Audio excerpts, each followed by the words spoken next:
Hello, hello, chat. How are you? Oh, the music's loud. 1 second. Bum bum bum bum bum bum bum bum bum bum bum bum bum. How's everybody doing today? Welcome in. Are you ready for this stream? We're actually going to be more serious than we normally are today. Uh, I'm actually really excited about this. This is really important to me. So I'm hoping that you'll be able to connect with this information overall. I'm really excited. I'm really moved. I'm really happy to see you all here. Um, but yeah, let's get a little bit started. We gotta warm up the juices, if you will. Actually, haven't even finished part of my coffee. I started drinking coffee like 2 hours ago. Yeah, three, two. I don't even. I still have coffee. I still have coffee. I'm not awake yet. I'm not awake yet. Good morning. Hello. Well, morning, depending on where you're at.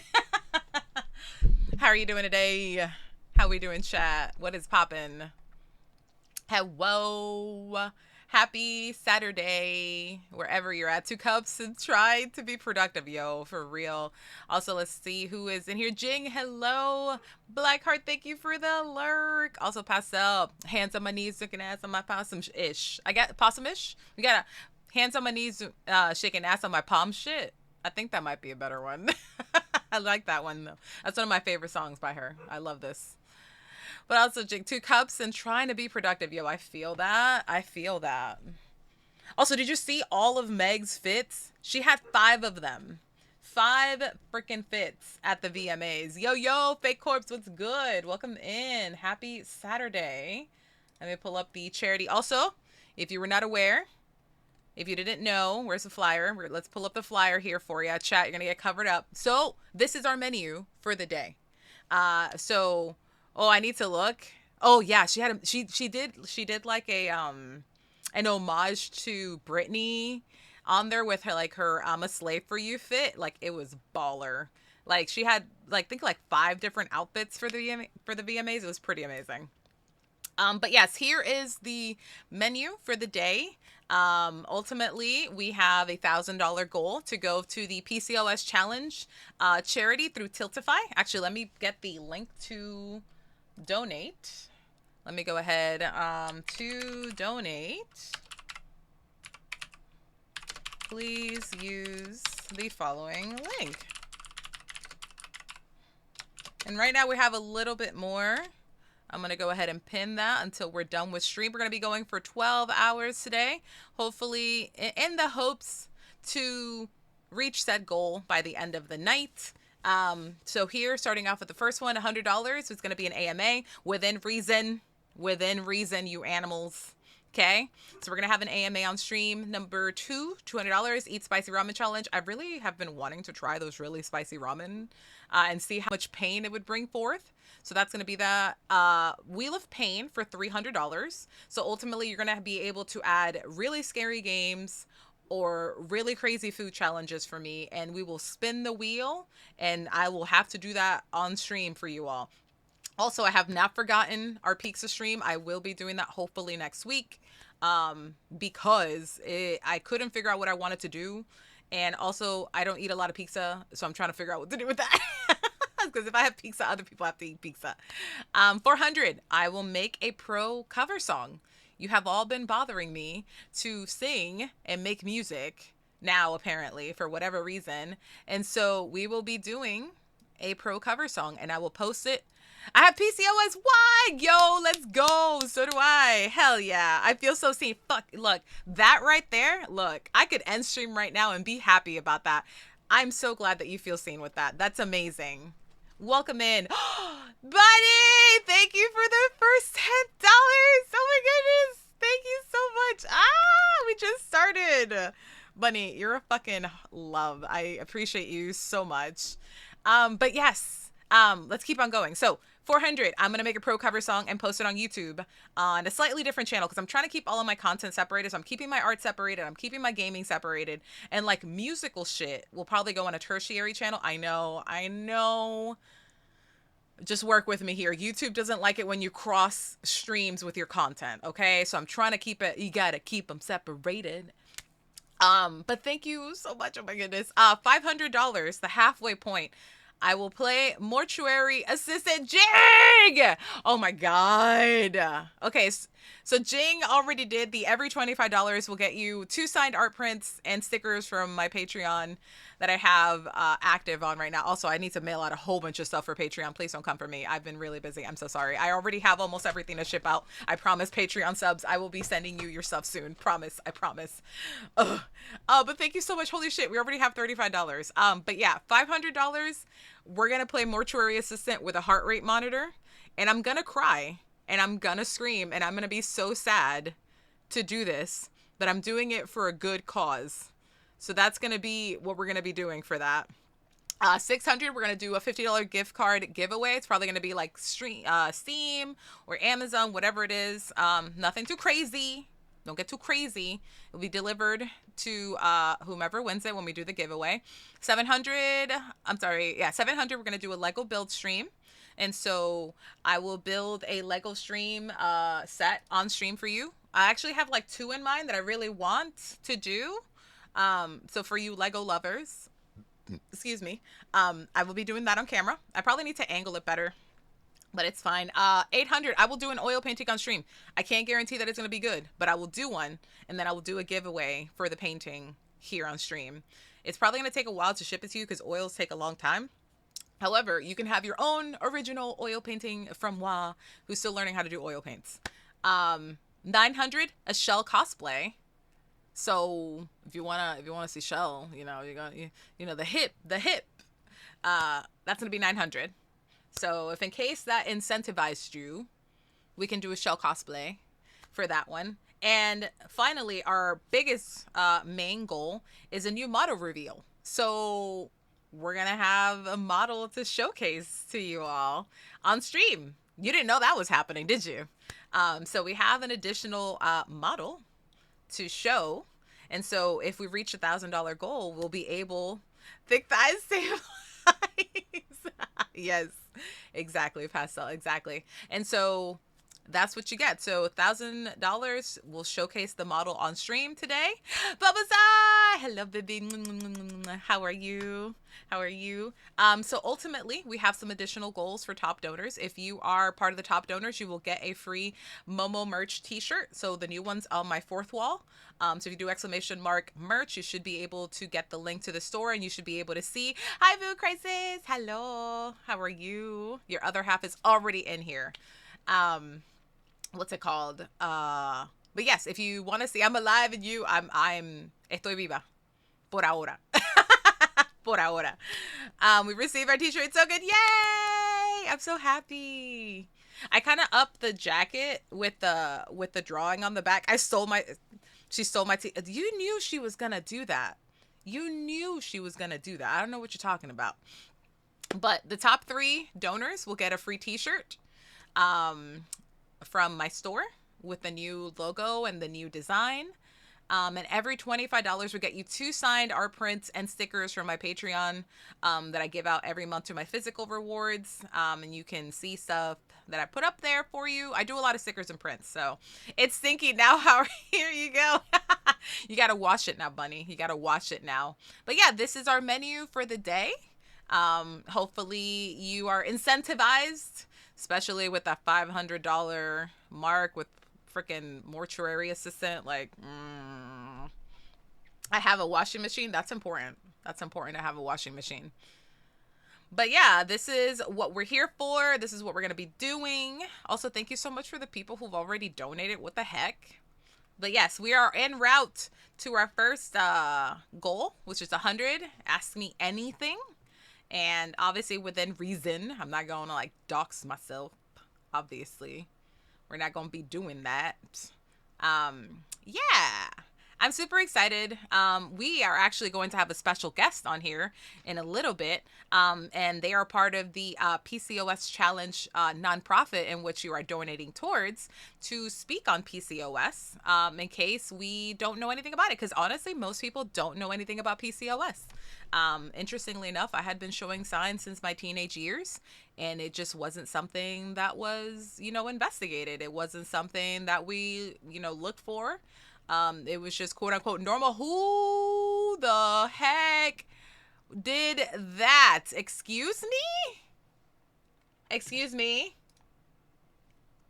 I didn't know anything about PCOS except reading the acronym. Yeah. Holy crap, we just had $100 donation. What the fuck? Ah! What the fuck? What the fuck? What the fuck? Ah! Thank you so much. I love you too. We just reached our first goal already in the first 20 minutes. Holy shit, chat. Oh, Jesus. What the fuck? Ah! So we have our first goal already reached. AMA. Um, if anything, we can do it later on in the stream because we do have a small startup schedule, but holy shit. How the fuck did we already? Oh my God. I'm trying not to cry. I'm trying not to cry. I'm trying not to cry. Get your almost anything questions chat. You know what? I should probably open up a questionnaire. You know what? While we're at it, I'll go ahead and do that right now. I'll open up I should have had that open already for you all to do. So give me a second here, chat. Love you. Thank you. Thank you. Nope. Look, I have tears in my eyes and I'm silently going like, get back in there, tear. Ooh, get back in there. Get back in there. But I appreciate you so much, love. Thank you. I just wanted you guys to show up so we could have higher numbers. Nothing crazy. And then you were like, take that, bitch. I'm like, hold on a second, chat. Let me, I'll work on making that questionnaire as we're chatting. But if you have any quick top level questions about PCOS before we get started, please do let me know. Take my money, love. How dare you? I didn't ask for this. I didn't ask for this. I just said, ugh. You people are so, I can't with y'all. I can't with y'all. I cannot. Okay, where's my questionnaire? All I wanted was you to show up to the damn stream. What are the synonyms of PCOS and what can help? So with PCOS is polycystic ovarian syndrome. So a really top level way to describe it is a large hormonal imbalance. So you can show signs of higher testosterone level with or without birth control. You can have excessive weight gain or weight loss. It's more common for the weight gain than weight loss. You actually showcase like diabetic symptoms at times. So for a lot of people with PCOS, they'll go on like keto diets to be able to lose weight because their body cannot process carbohydrates accordingly. I'm one of those people. You have hirsutism, which is excessive hair growth in the body where you're not normally supposed to when you are, AFAB or biologically female. Ultimately, at the end of the day, I have that as well. So like on the neck, on the chin, on the chest, like just really large hair follicles, excessive hair growth that shouldn't be there. If untreated, you could potentially get cancer is what I recently learned. So uterine, or endometrial cancer, I believe is what it was told to me. We'll get a little bit of clarity in a second. And there's also the possibility of inability to have children. A lot of women with PCOS who want to have children and who want to carry a full pregnancy are not able to sometimes, or have to go through major, what's it called? Processes to actually get pregnant. So in vitro, not in vitro. Oh my God, why did I even say that? IVF treatments to get pregnant. And so obviously when you do IVF, you have potentially the risk of having more than just one pregnancy. In that you could have multiples, twins, triplets. That happens a lot with a lot of people. So yeah, like that's just a lot. I want to go get checked for it, but I'm scared. There's nothing to be scared about, honestly. Like the biggest thing is getting, hello Celine. The biggest thing is getting a lot of blood work done. A lot of the treatment is like to verify if you have it. Actually, when I started the journey of getting diagnosed with PCOS, I don't want to say I was gaslit. Love you.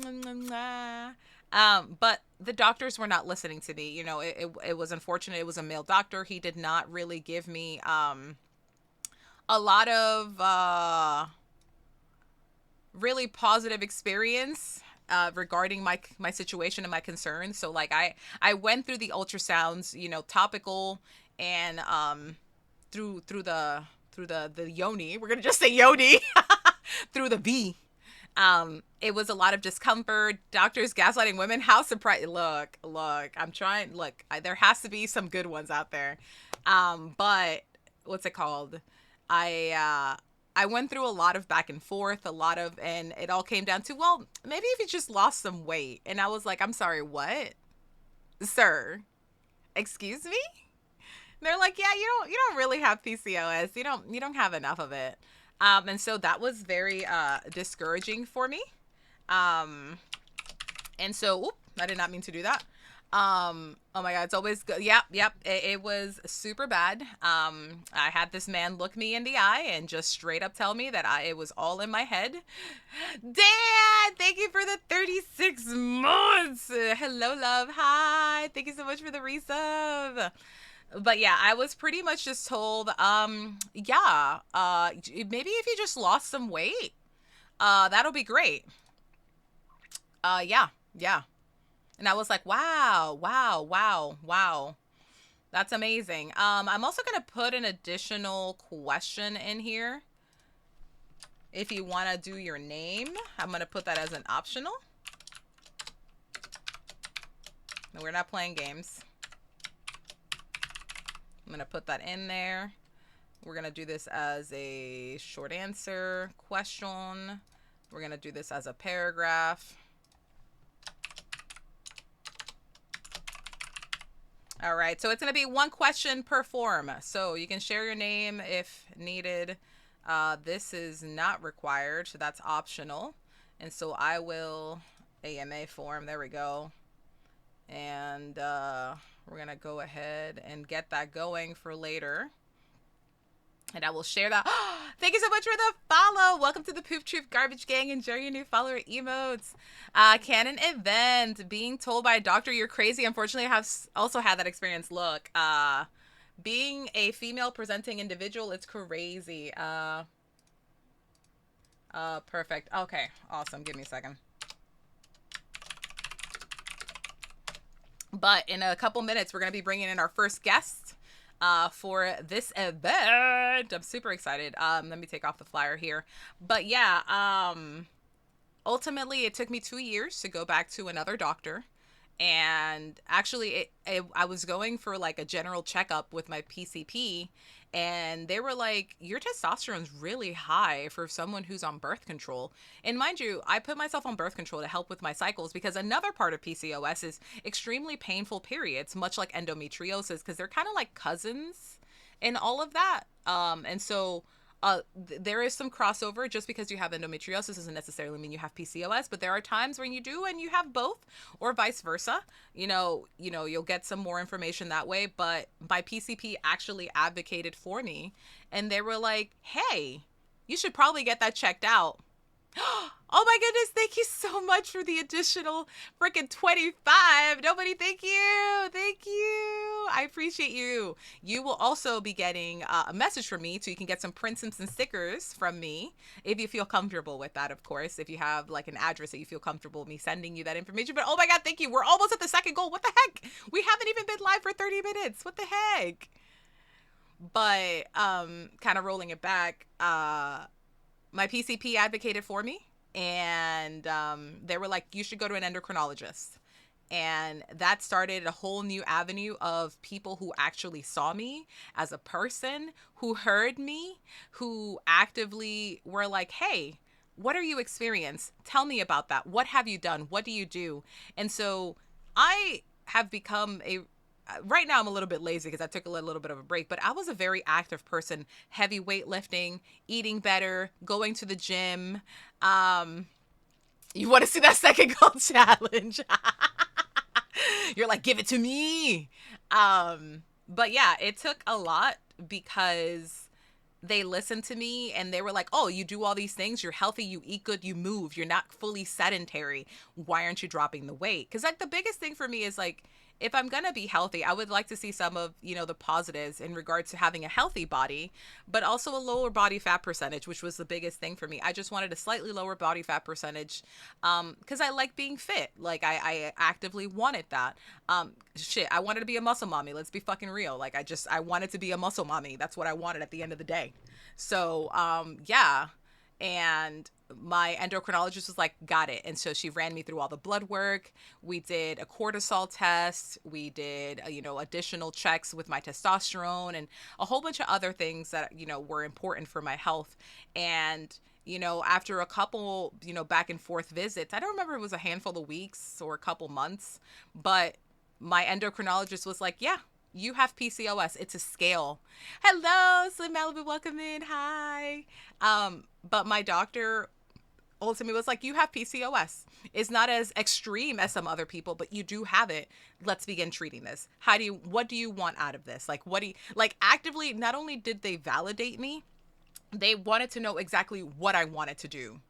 Or what I wanted to get out of seeing them after this diagnosis. And it was amazing. So I'm super happy about it. It was really good. Oh, goodness. Did Siri already remove them?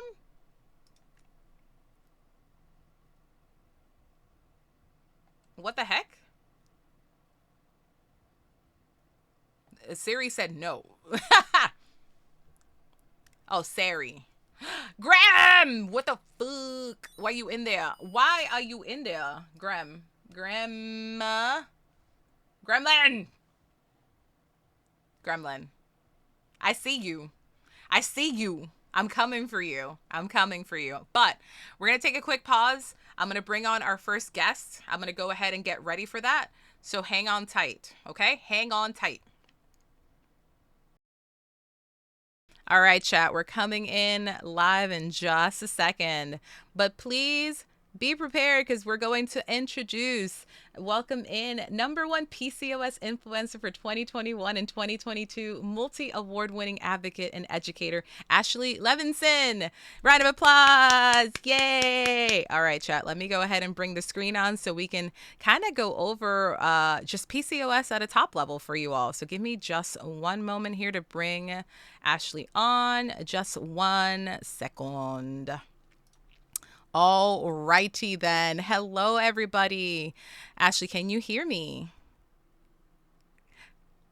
Hello, welcome in. Thank you so much for taking the time to come on in with us today. I appreciate you. Everybody say hi.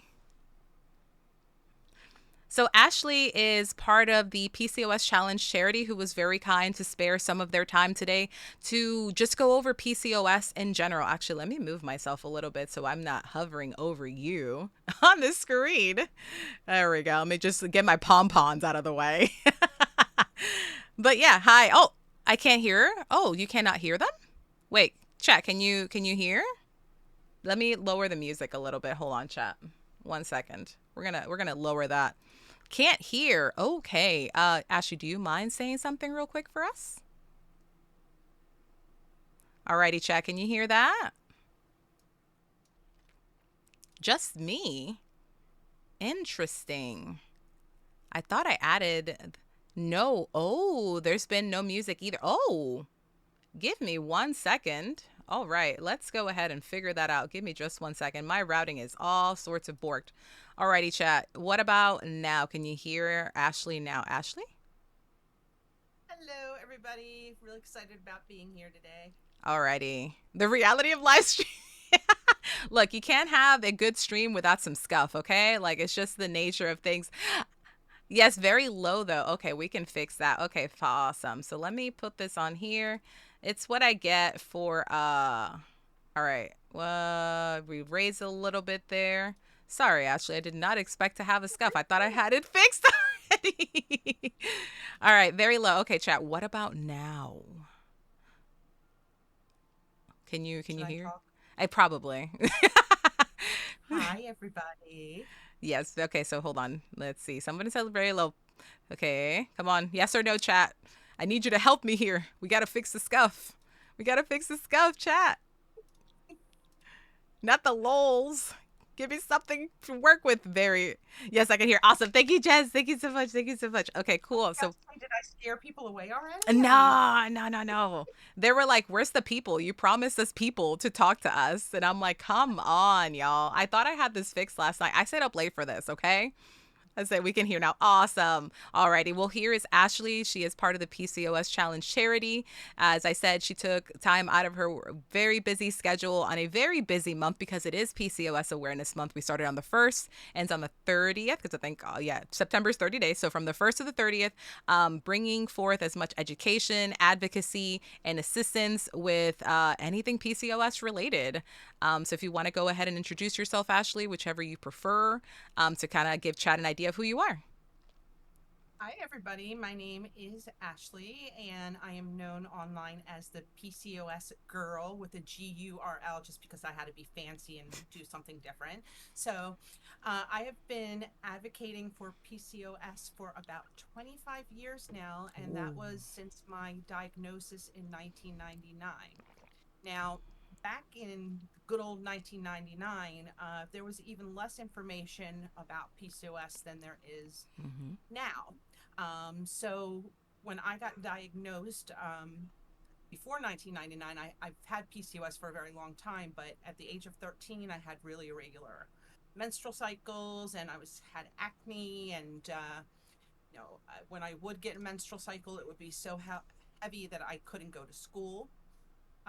So after a while of going through that, my mom decided to take me to a Oh. doctor who basically said, sometimes girls have a hard time growing into their hormones, and they put me on birth control pills. And literally, he said to me, "You'll be fine. Just stay on the pill. And when you want to have babies, come back and see me." I mean, what does every teenage girl want to hear, right? Like, Oh God, just that stay on sounds this and horrible. come back when you want to have kids. I wasn't even thinking about that at the time. Wow. So then we fast forward to up and down with my weight and all kinds of issues, Mm-hmm. still being on the pill.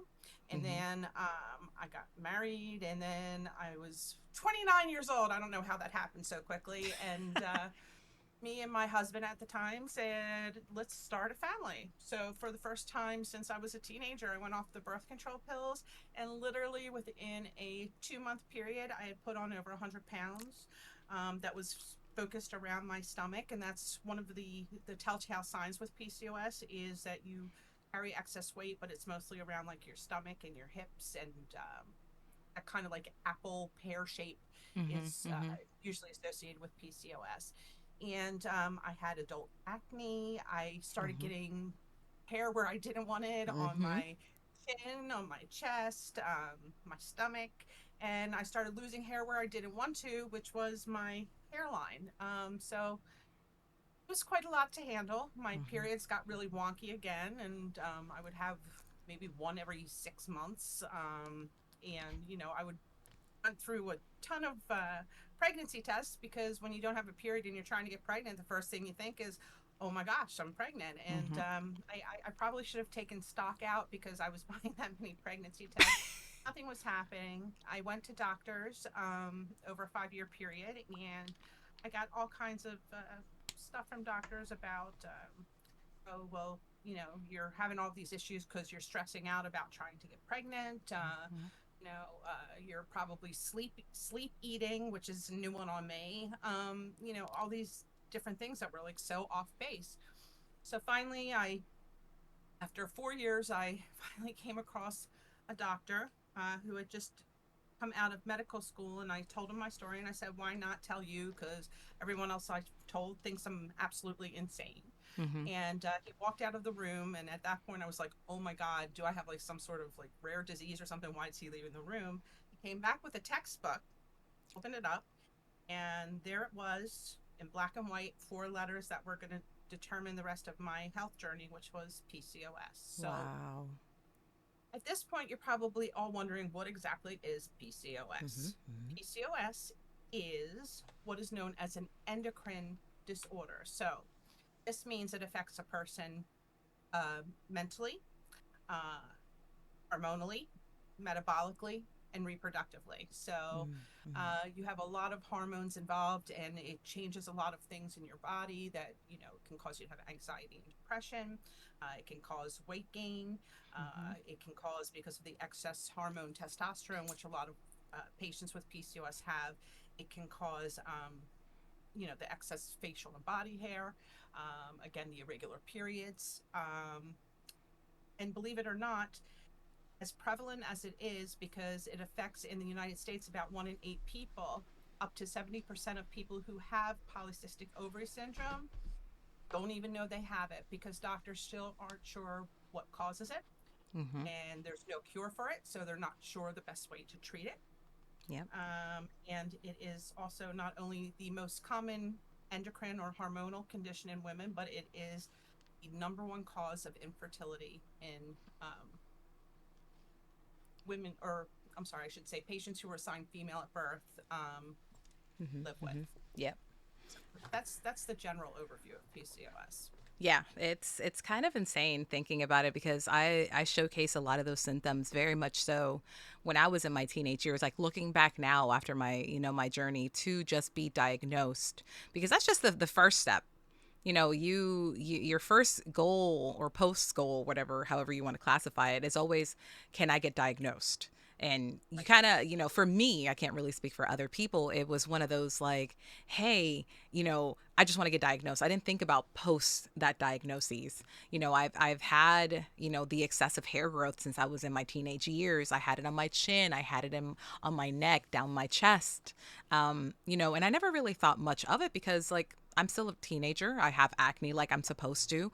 I have insecurities. I'm a child, obviously. And so I didn't really think much of it. I wasn't, intimately active with anybody. And so I really wasn't paying attention to like my cycle. I wasn't paying attention to anything fertility related because, like going to a doctor and being like, oh, just when you want to have babies, come back. And it's like, well, that wasn't even in the forefront of my mind. That has nothing to do with me right now. My priorities are completely different than what you're bringing up altogether. Um, and so I just kind of navigated life that way until later on we get the yo-yoing with the weight. I would always go up, I would always go down. It would always be an extreme for me. I would do crazy diets. I think it was the Atkins diet where you're like it's kind of keto or something like that. Everybody remembers that one because they have all the food. I don't know if they're still alive now, but I tried that out.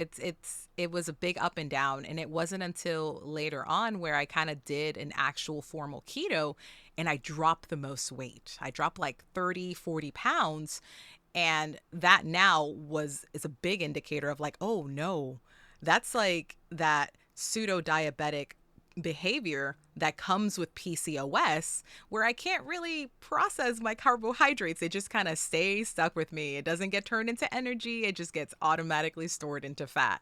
And, I wasn't really on birth control when I was younger because that wasn't really an option for me. Because if you were on birth control, there would be a certain stigma associated with that. Like, why do you need birth control? The whole purpose of birth control is to prevent pregnancy. So why are you taking an anti-pregnant? Are you doing something? Are you doing something you're not supposed to be doing? Um, and then educating myself later on after many, situations, symptoms, frustrations that do come with PCOS. And then my doctor being like, hey, your testosterone's really high. You should go to an endocrinologist because at the time I had the Armin. So I had the Nexplanon on my arm. I had that for a long time because I couldn't do the Mirena. My body was like, we don't like that. And so I did Nexplanon. And so that's for those who don't know, the Mirena and what was the other one? Because it's a copper one. I forgot the name for that one. But it's ultimately an IUD, so it's an intrauterine device to prevent pregnancy. Some of you may know of them. Mirena is the one that has the chemicals or the hormones in it to assist with your cycle. So much like, birth control pill or the patch or the injection like the Depo-Provera, it's supposed to help you with your cycle and regulate and all that jazz. Whereas the copper one has none of the chemicals and it's meant for 10 years versus 5 years like the Mirena was. And so the Nexplanon is a 3-year one and it gets inserted between the muscle and the skin layer on your arm. And it gives you the same benefits. It's just in a different location because it's slowly released every day like the Mirena. And correct me if I'm wrong here, Ashley. That's what I remember when I was still doing my medical days. Yes, no, no. The Mirena was actually used quite a bit because you were talking about the chemicals. So, Mm-hmm.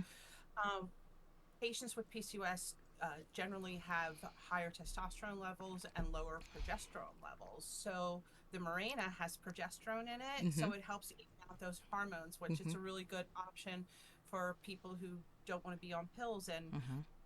with the birth control pills, part of the problem is a lot of these doctors, when you're younger, they'll just throw you on the pills without any explanation. And they Mm-hmm. don't tell you that when you're on the birth control pills, it's masking all of those symptoms. And then when you go off of those pills, the same thing happens to so many people that happened to me. You start seeing the symptoms like raging at that point, like, oh, listen, you've repressed me for like 10 years, so Mm-hmm. now you're going to pay for it. Yep. So that's really bad. Another thing that you had talked about was, the pre-diabetes and Mm-hmm. the weight control. Mm-hmm. PCOS is a combination of things, but some of the driving factors in it would be systemic inflammation. So just your whole body is like constantly um, inflamed. Mm-hmm. There's also insulin resistance. So your body does not process the carbs or the sugars very well. That's me. And yeah, as a result of that, over years, it just keeps building and building the insulin. And the insulin gets to a point where you become pre diabetic.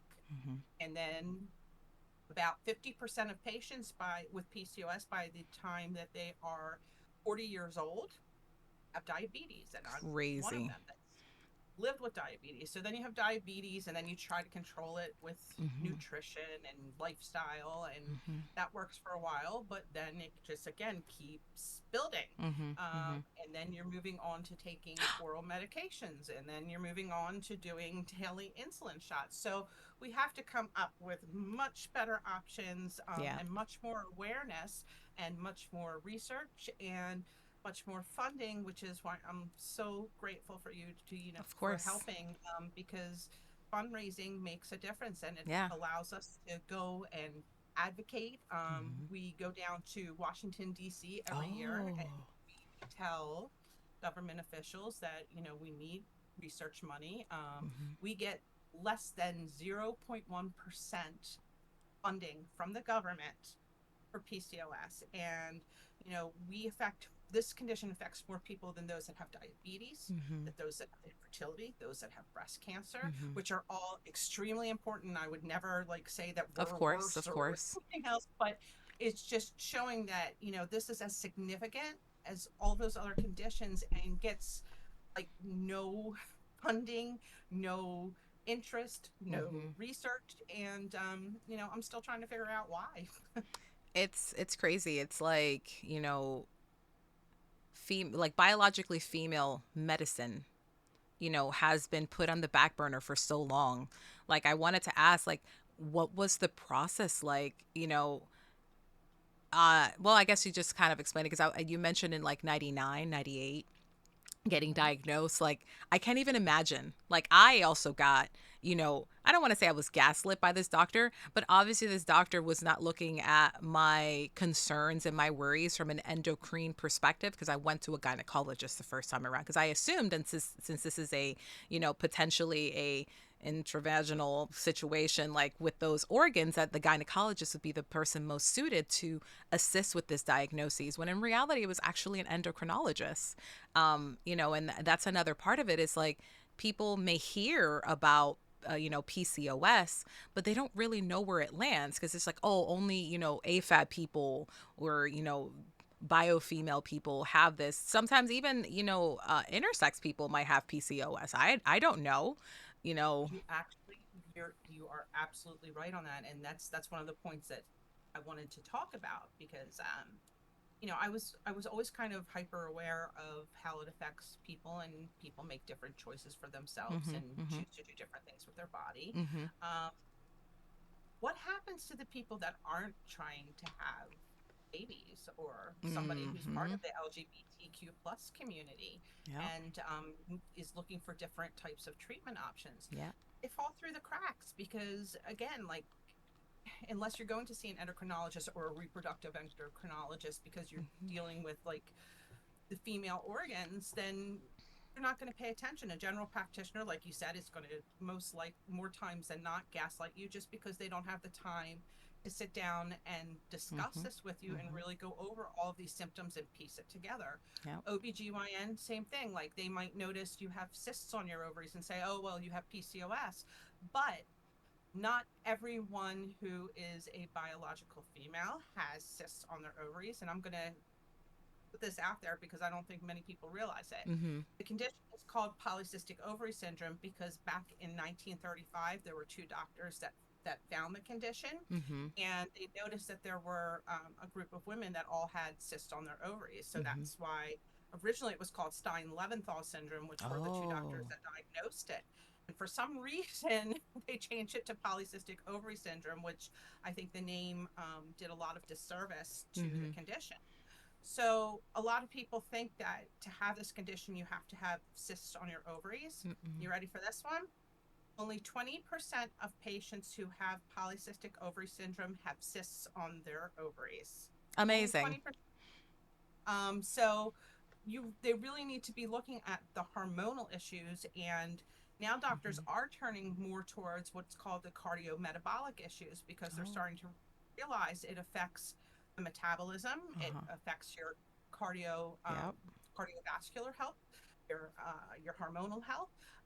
So there's a lot more focus and research being done on that now, which I'm really happy about. Mm-hmm. But we have a long way to go as far as medicine in general, just accepting people for who they are and how they Mm-hmm. represent themselves and how they want to be treated. And I Yep. don't think until that happens that PCOS is going to get a fair shake.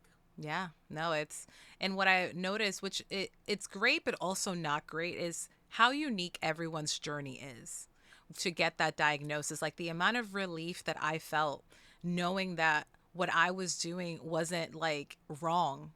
Cause I did a lot of, for me, cause again, so I mentioned to chat earlier, like one of my physical goals was to be, and you've been around, you've been around the block, you've been on the internet, everybody knows what a muscle mommy is, all right? So I was like, I want to be a muscle mommy. So I'm going to go to the gym. I'm going to go 4 to 5 days, maybe 6 days a week, depending on how hard I'm going. And I'm going to do my weightlifting, I'm going to do my cardio, and I Mm-hmm. wouldn't budge. The fat percentage wouldn't drop, the weight wouldn't drop, nothing. So I was getting stronger. I could see muscle, but the fat was not going anywhere. And it was just so frustrating because it's like, what am I doing wrong? I would get up early. I would drink the water. Shoot, I still have the good water habit. I have a 64-ounce jug of water. It's good for you. So everybody should drink their water, period, regardless of what your goals are. But I was doing the things. I was doing the meal prep. I was doing the cardio. I was doing the weightlifting and nothing. And my endocrine was like, but what's your diet like? Because obviously we all know that your diet is a really big part of weight loss, and to feed your body for muscle growth. I was like, look, I eat salmon, I eat shrimp, I eat like 93, 97%, 93% like ground beef. I'm going in. I eat chicken breast. Like there is nothing crazy fat wise. I'm like, I love avocado. I eat the right things. I portion. I still use my kitchen scale, and nothing was happening. She goes, that's crazy. You should not be like not losing weight. You're obviously putting in the work. There's something in here. So even though I was doing everything that I thought I needed to do and more at times, I saw no progress. And just that validation when she came in and she's like, yep, you have PCOS. This is what we can do. How do you want to move forward? What would you like to do? Let's treat your hirsutism, because I know that's an insecurity of yours. We can also do laser hair treatment for that. And just all of that is insane. But before I forget, so Bunny asked, and I would love for you to pitch in. They said, what's the best way to approach a doctor to get a diagnostic? Quite honestly, perseverance, because you know yourself better than anybody else knows themselves. Yeah. So if you think something isn't right, you now know a little bit about PCOS, then you say to them, I have all these symptoms, and I heard about this condition, and I would like to get tested for it. Mm-hmm. And if your doctor isn't willing to work with you, then it's time to get a new doctor. I think a lot of people get afraid, like it's like that white coat syndrome type thing. Like Mm-hmm. the doctor says something, and that's that. Mm-hmm. You don't question it or anything else. And I'm not that kind of person. So I Yeah. so I always say, you know, it's just like anything else. Like if you go to a restaurant and you get a bad meal, you're not going to go back there again. Yep. And you have the option to do that with doctors as well. So Yep. if somebody isn't giving you the care that you need or answering those questions that you Mm-hmm. have, go and seek someone else. But bottom line for asking for diagnosis, just tell them your symptoms. Be as open as you can be Mm-hmm. with Mm-hmm. them about what you're going through and experiencing. Yep. And then just say, what do you think, and can we get tested for that? Mm-hmm. Mm-hmm. You know, I just, go ahead. Sorry. oh, I'm sorry. I just wanted to bring up one more Yeah. point, Yeah. because we're talking about the symptoms that you had and Yeah. somebody else was saying maybe they have different Yeah.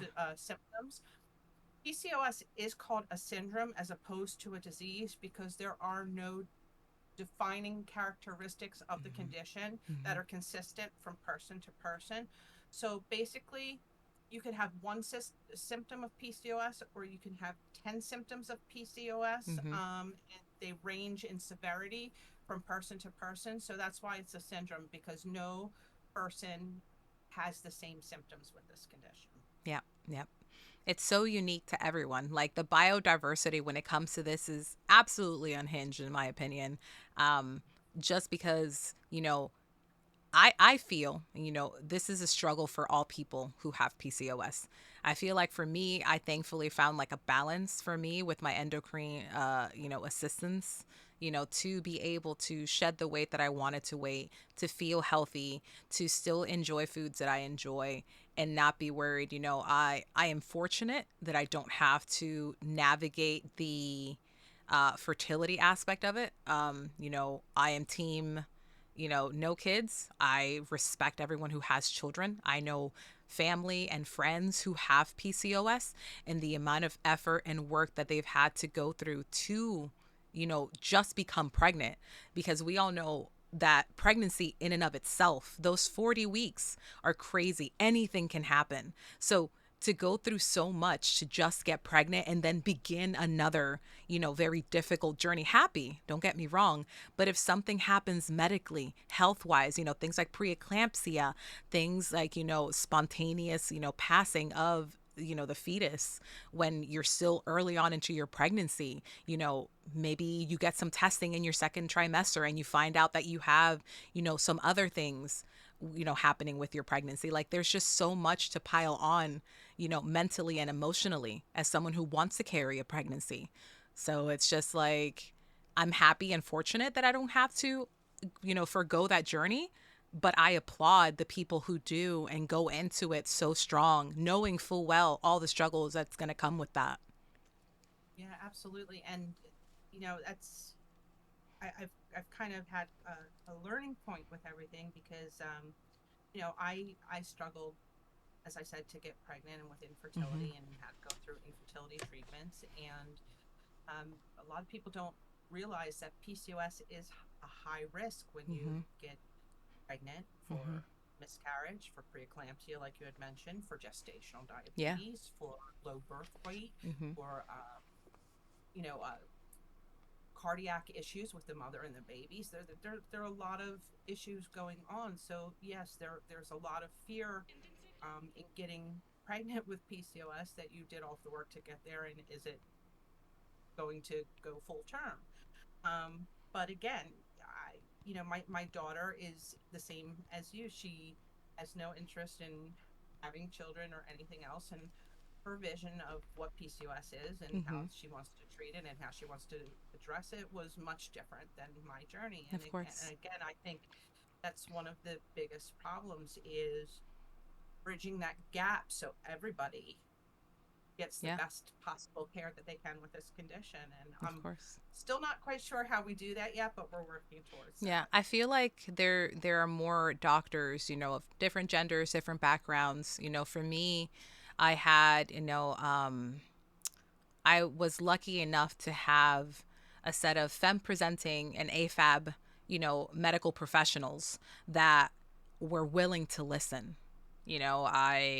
I feel very fortunate with the network of doctors that I've been able to work with, because that's not necessarily the case for everybody. And that was my second attempt at getting a diagnosis, which was like 2 years after that first doctor was like, no, not at all.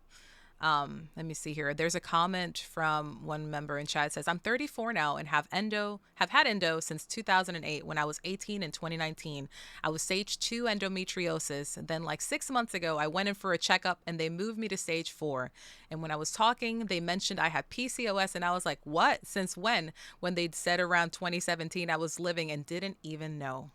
So just Yeah. further confirming that even though this person was diagnosed, they weren't even told that they had that. And to further add to that, being part and watching another endometriosis charity stream by another amazing VTuber named Miss Lala was what inspired me to do this charity, because I have PCOS and I didn't realize the correspondence and just the correlation between the two. Like, they're right next to each other. I didn't know that you could have both at the same time. And it was crazy. Yeah. No, I had both, and Oh. here's the thing that many people don't realize. I was talking about PCOS because it's so vast with all the different symptoms Mhm. and the things that Mhm. it does to your body metabolically and hormonally. Yeah. One of the things with the irregular menstrual cycles, some people can go 6 months, 8 months, a year, or even over a year without having a menstrual cycle. And what happens is when you don't have a menstrual cycle, your uterine lining keeps building. Yep. And because it keeps building, it means it's unhealthy and it can develop into endometriosis. And Yep. a lot of people don't realize that connection. But I have met hundreds, Mhm. thousands probably, of people who have dealt with both PCOS and endometriosis, and they are very close. They're not the same thing, but the symptoms are very similar, and Mhm. there can be a lot of overlap between the two Yeah. conditions.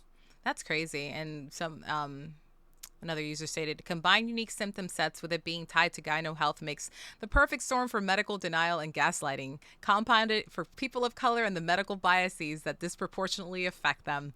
Yeah, hello, here. And you know what? What's another great positive thing? All of the medical professionals that treated me for the second round for diagnoses were all people of color who That's advocated for wonderful. me. And I am very fortunate. Also, thank you so much for the follow. Also, Dad, thank you so much for the donation earlier. I didn't ignore it. I was just trying to stay on track with the conversation because my ADHD will off track me. But yeah, it's absolutely insane just how much work and how much struggle, considering that this condition has been around for so long now. You would think that we would have had a little bit more empathy and sympathy, whichever, in the medical field to help those people. And like you said, because if you're not trying to have babies, nobody really cares in a way. They don't want to like treat it as what it feels like because you're not having There's no babies. So money why in do it. you care? Yeah. There's What, no money in it otherwise. yeah, like, you don't get prenatal, you get neonatal, none of that. Like, you don't get none of that if you're not trying to have babies. We do Yeah. have another question. What ways would you advise treating PCOS while you wait for your doctor? Like, while you wait for a diagnosis? Yeah. The cornerstone of PCOS care Mm-hmm. starts with lifestyle. So, what is lifestyle? Lifestyle means that you're concentrating on nutrition. So, nutrition is really important, and of course, that does look different for Mm-hmm. each person that has Mm-hmm. PCOS. Mm-hmm. It's funny because a lot of times you'll have, talking about gaslighting, you'll have doctors say, you have PCOS because you're overweight, and not everybody that's overweight has PCOS. Or there have been patients that are very thin that have PCOS, and Mm-hmm. doctors say you can't have PCOS because you're too thin. Yeah. So again, that nutrition is going to look different for anyone depending on what your body type is and what your needs are, and what your symptoms are. But nutrition is very important. Movement, and I say movement instead of exercise because with PCOS, it affects your adrenal glands as well. And sometimes when you exercise too much, it can have the reverse effect, and it can cause your body to be inflamed. And that inflammation causes your insulin resistance to rise in the body. So, gentle movement, gentle exercise, over exercising is actually not good for Oh, PCOS. Yeah. wait, go. Well then, about that. Got it. So yes, so that's why they talk a lot about like weight-based yoga, Oh, walking, doing things again, gentle movement that gets your body moving, that gets the hormones and the metabolism moving, but will not stress out your adrenals in doing so. And lastly, mindfulness. Allowing yourself to, how do I put this? Allowing yourself to kind of be in the moment and accept the fact that you're going through something, your body's going through something. Don't hmm, give yourself a hard time. Don't, put yourself down as a result of it, because that's going to affect your mental health. And if yeah, your mental health isn't good, then you're not going to be able to concentrate on the things that you need yeah, to start being healthy. So, yeah, yeah, so lifestyle, yeah. nutrition, movement, Hmm. and mindfulness. Very true. Not me realizing that I was over exercising. Jesus Christ. No.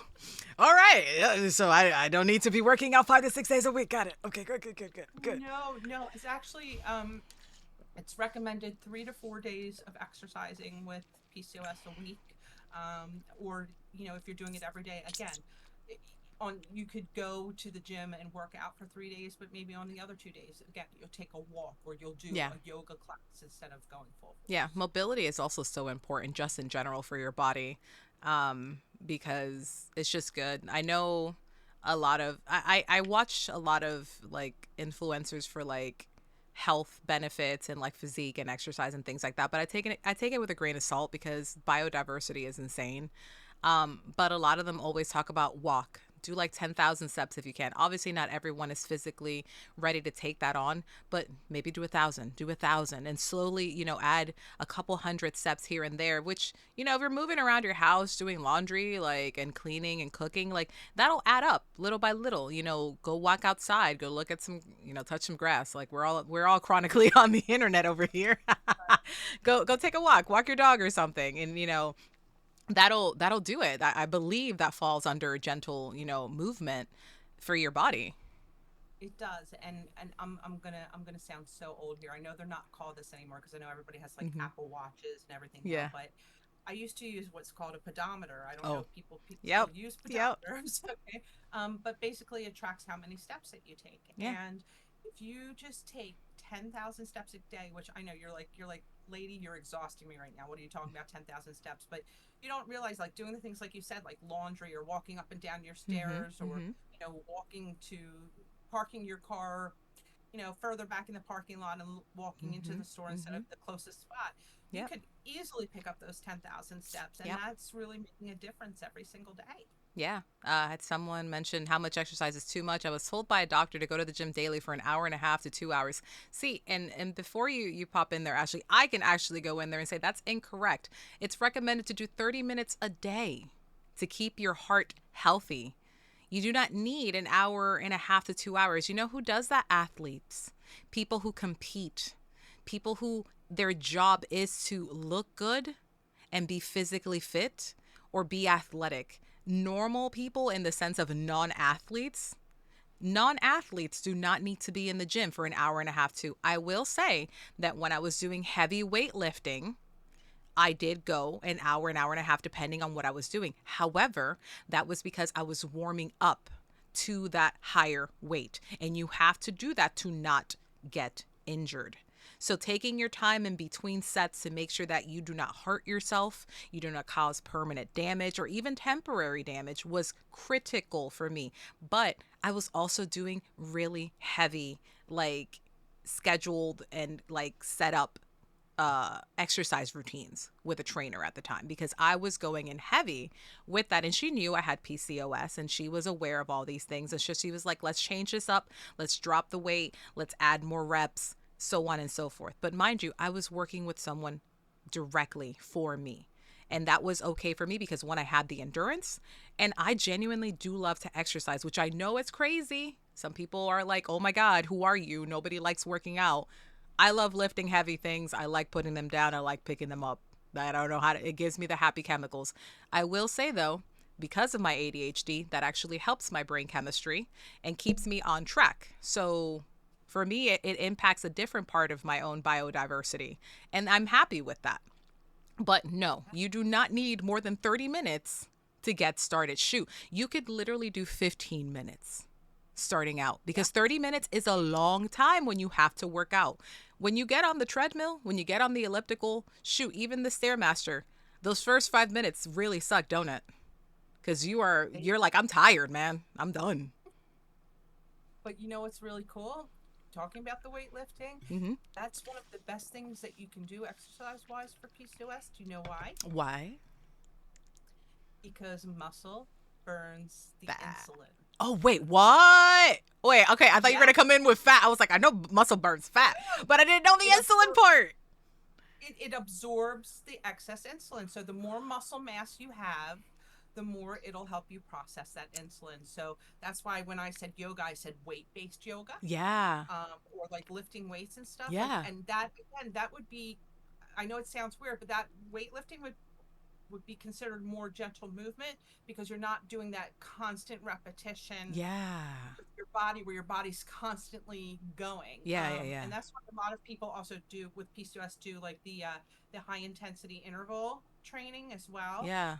So they only do like a few minutes of like the high intensity, and Mm-hmm. then Mm-hmm. they'll kind of pull it down a little bit and let the body relax. But yeah, anything that has to do with weight or weight bearing Oh. is fantastic So for I was PCOS. I was unconsciously doing part of that lifestyle change with that. Thank you, weightlifting.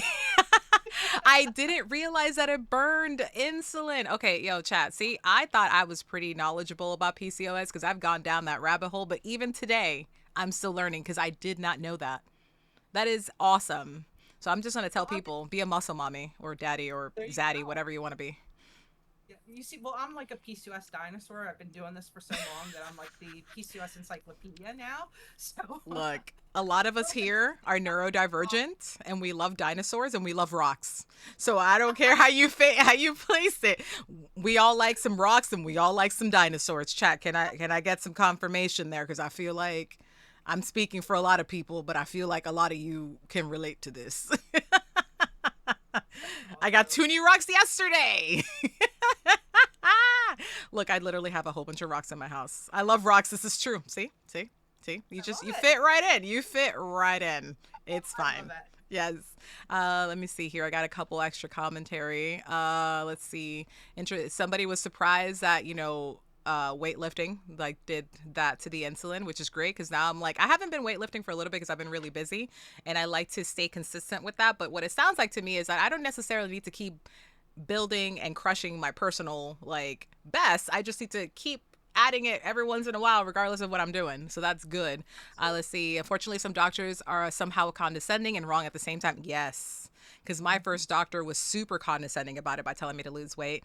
I've been struggling with weight for 2 years ago. Since 2 years ago, I'm not gonna lie, I was close to 700. Oh wow, they had me on some pills that made me gain weight, and I'm down to 450 now. But I have been stuck and not losing weight for a while.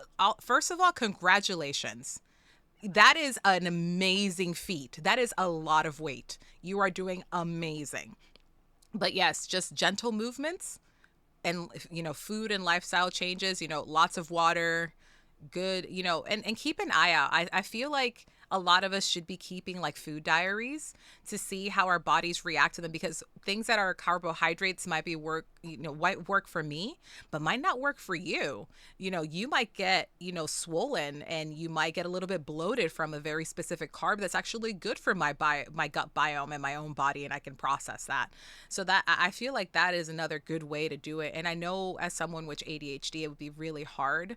But if you track your food in like things like MyFitnessPal, and I know this is like a catch 22 because if you have an ED or if you don't have like a kitchen scale, it's really hard to manage your food in that level.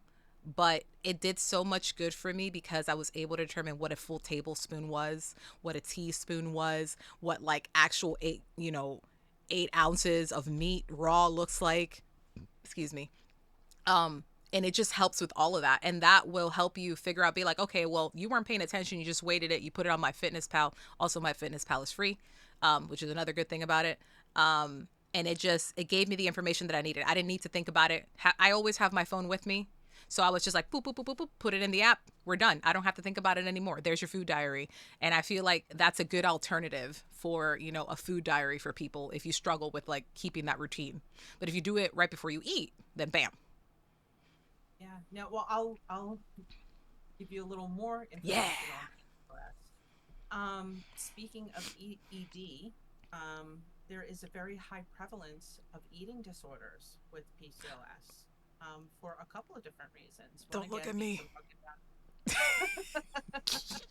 the hormonal and the metabolic issues, are the one thing, but also one thing that you had talked about earlier, the stigma of this condition. Because fact is, Oh. up to 70% of patients with PCOS deal with being overweight or obese. Mm-hmm. And let's face it, gang, the world is not very kind when it comes to people who carry excess weight, which is it's awful. Everybody should be able to be comfortable in whatever body they're in.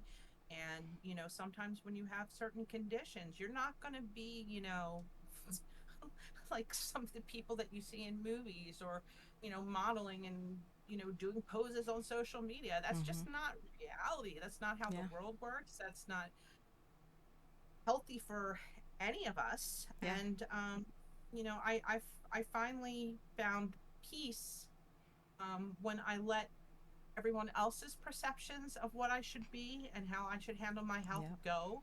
And when I just started listening to myself and what I needed and what my body needed. Yeah. And it might be different than someone else's vision, but it's my vision and I own it. And Yeah. that's what you have to do with this condition, or else you're going to drive yourself absolutely crazy. Yeah. Society is not very kind when it comes to this topic of physique and weight and appearances. Like, the human body is fascinated because of its adaptability. Like, technically, and I say this in quotes, we shouldn't have these, hormonal things, but it happens. We are nature, we are creatures, hormones are a part of nature. So them being kind of all over the place is to be expected. And so, you should, first of all, congratulate yourself for navigating this world with PCOS, first of all, because that's already hard, not counting any other struggle that you encounter in life. But, advocating for yourself is so amazing, because if you went and got a diagnosis and you fought for it, congrats. That was another wall that you went over and accomplished something. If you are healthy, if you feel like, you're able to move, you can be, I'm going to use this word because it is a descriptor. Fat is not bad. You can be a fat person and be healthy. You can be mobile. You can go hiking. You can cycle. You can lift weights. You can swim. You can do all of these things and still be fat, and that's okay. Absolutely. 100,000% absolutely. Like, it's so important to say that. Like I said, I had a very specific image for my body, and I've had to accept that I'm not going to be certain things. I don't want to say fortunate, because that puts more weight on like the vanity of being quote unquote skinnier, because I am smaller. But I've had to work for that. It was something that I wanted, and I'm happy with where I'm at. It's nowhere near what I wanted however many years ago, but I'm happy with where I'm at right now. This isn't where I was before PCOS, and I'm proud of that. And I wear the clothes that I want to wear, and I'll look cute, and I'll do whatever I want. And if you don't look at me. And I feel like that also takes courage and strength that comes from within you, which comes from accepting, that you may have PCOS. But society can go kick rocks for all I care at this point, because they shouldn't have to define me. They don't know the struggles that I've overcome. They don't know the fights that I've had to do. They don't know the work that I've had to put in for my health. And that applies to anybody. It does. I mean, look at me. I went through a different health condition, and my hair's growing in, and I look like a crazy cat lady half the time. But I don't care. I That's my don't. goal in life. You Be know, a crazy cat lady. It's fine. You're just describing exactly what I want. You're fine. I'm like, oh, beautiful hair. That's fine. It's fine. Mm. No. But no, yeah, we all have to learn to be comfortable in our skins, Mm-hmm. and I think it's very very important that people kind of start reeling back all of the hate that's Yeah. been spewed out there, and just Yeah. be happy with yourself and be happy with letting people be themselves as well. So, Yeah. Yeah.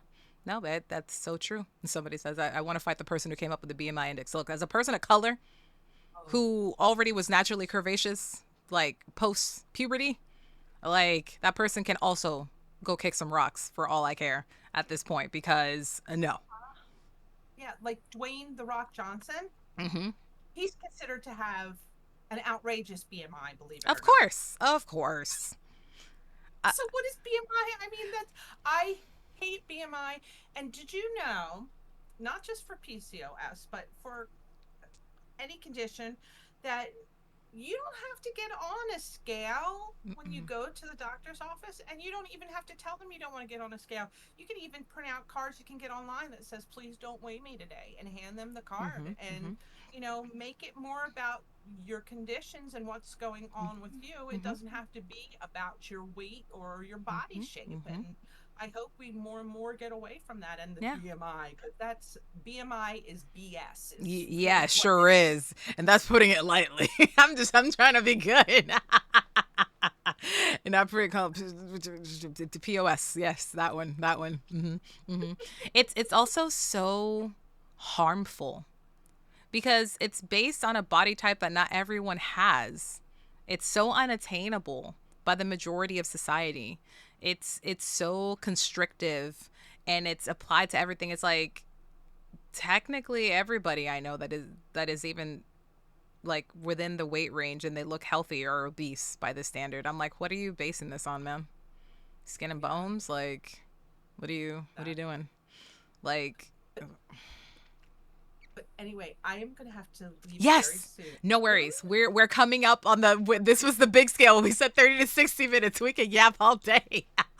But yes, please everybody, thank you so much, Ashley. I appreciate your time. It was an absolute delight. Thank you for shedding some light and teaching me something about, something I've had for years and didn't even know about. For all this information and for providing your story because that's so important. Like you literally pave a lot of the road for this. And it's amazing that you took that and shared it and we're wanting to advocate and going to DC. I'm hoping to do more with PCOS and with you all in the future because like I would love to go, kick down some doors to try and get more funding because bump this noise. Because I didn't realize how little funding you all got. Like I knew that you weren't getting that much funding because it's for female, I'm not going to say reproductive, but female health in general. Yeah. Like it's insane that you get so little. Point zero one. And no, we. Zero, yep. 0 point or point, now I can't even talk. 0.01%. That's not even a tenth. Not even a Exactly. tenth. And that's not just for the United States, that's for all of the PCOS Oh organizations my around the god. Oh world. my god. Y'all, please, please go check it Yep. out. I will. Actually, here it says PCOS girl on all social medias. Ashley's on Twitter. She's on Instagram. So please go check it out. Follow her. She has a couple of other events that she made some posts to. So if you're still interested and want to help out or even just to learn, plenty of resources readily available there for you. So please go check her out. Thank you So again. Everybody say thank thank you. you. Thank you for being here and checking us out. Thank you so much. I appreciate you. And I will bother Yeah. you later after this. Mwah. Bye. I will talk to you later. Take care. Bye. All right, we're gonna go ahead and close that. So we're gonna go ahead and close that. Bam. All righty, we're gonna switch on over to this one. Whoa, wow, that's so broken. Wow, thanks, chat. Thank you. There we go. Oh, here's another PCOSchallenge.org. Here you go. Here you go. So go ahead and check that out as well. We're gonna leave that there for you to go ahead and check out. Um, that was a great conversation, chat. Like I am honestly so happy that we had that. That was amazing. Honestly, I could have kept on yapping all day. Could have kept on yapping. But thank you everybody who showed up and all the follows. I really appreciate it. Hopefully that was really insightful. I wanted to provide some feedback because, you know, sometimes I feel like I don't explain things very well, but I'm glad that Ashley came in and provided even more feedback because, as you saw, I was still learning stuff today. And I've had PCOS for a couple of years now that I got the formal diagnosis. Well, I've had PCOS like my whole life, but I've only been formally diagnosed until recently. Mom was saying they could keep yapping. Never. Look you. Look you. So sassy. Donation link is pinned if anyone is looking for it. Yes, thank you. It's right up top. So for the charity, it's up top if you want to go ahead and donate to help out, because I also didn't know how little what's it called? Funding they got. That's 0.01%, by the way. That's a good thing for a streamer. Oh, they know. Fenrir knows. Yeah, they know. But, oh, let me put this back on, since apparently now you should be able to hear the music. Let me know if you should be able to hear it now. There we go. There's some music in the background there. No music. I just put it on. It's really low. Should hear some of it. Yeah, it's really low.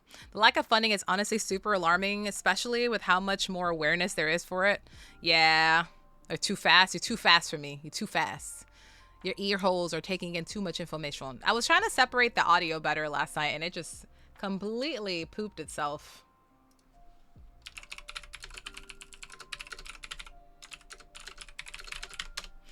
Momo, no, I'm just a trash talker. They know I love the, I know you love the yap, and I know. So we're going to be bringing on someone else here shortly. I adore your bot. Thank you. We're going to be bringing in another VTuber on here to talk about their experience. More guests. Yes, we have one more. And then we can just do the regular stream shenanigans afterwards. I wanted it to be informative. Really? I wanted it to be informative. I wanted it to be, you know, educational. What's a little trash talking amongst homies? That is true. That's how we roll here. We're a whole bunch of gremlins. That's what we do. It had to, you know, I know. It's genuine to you, so I understand. I'm drinking water. Also, thank you so much for the follow. Enjoy your new follower emotes. Welcome to the Poop Troop Garbage Gang.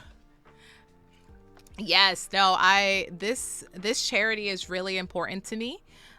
So yes, it's really good. We're gonna take a small break real quick so we can bring in our next guest on here. So I gotta go ahead and set that all up. So go ahead and keep yourselves entertained. Be good, gang. That's right, Poop Troop gang. Keep yourselves entertained. Let me put up the music a little bit, because I'm going to go ahead and bring them online, and I will be right back. Thank you for the biddies. Oh my goodness. Wait, is this... What the fuck? Is this like formal Twitch account? What the... Holy crap. Thank you. Holy crappers. Yo. Ain't no fucking way. The formal Twitch account up in my chat helping out? What? Thank you. I appreciate you. Welcome in. All right, I'm going to put myself in a quick break so we can bring our next guest to talk about their experience with PCOS. Just doing bonus on cheers and power-ups? Hell yeah. Oh man, that means so much. Thank you so much, Twitch. That's super, like, damn. That makes me feel really good about today. Not the tears. Not the tears coming in. Get back in there. Get back in there. Oh, God. All right. So I'm going to put the BRB screen. The music is on, and we will be right back, chat.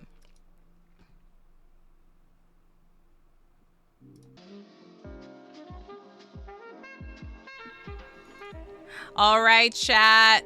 Please welcome in Serafina. They're another VTuber in this space who were so kind. Oh my goodness, we got a hype train. Jesus Christ.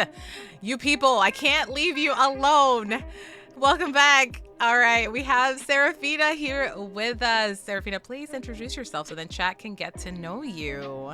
Yeah, hi. So I'm Serafina. I am a variety streamer. I mostly play a lot of like Genshin Impact, Honkai Star Rail. Yeah.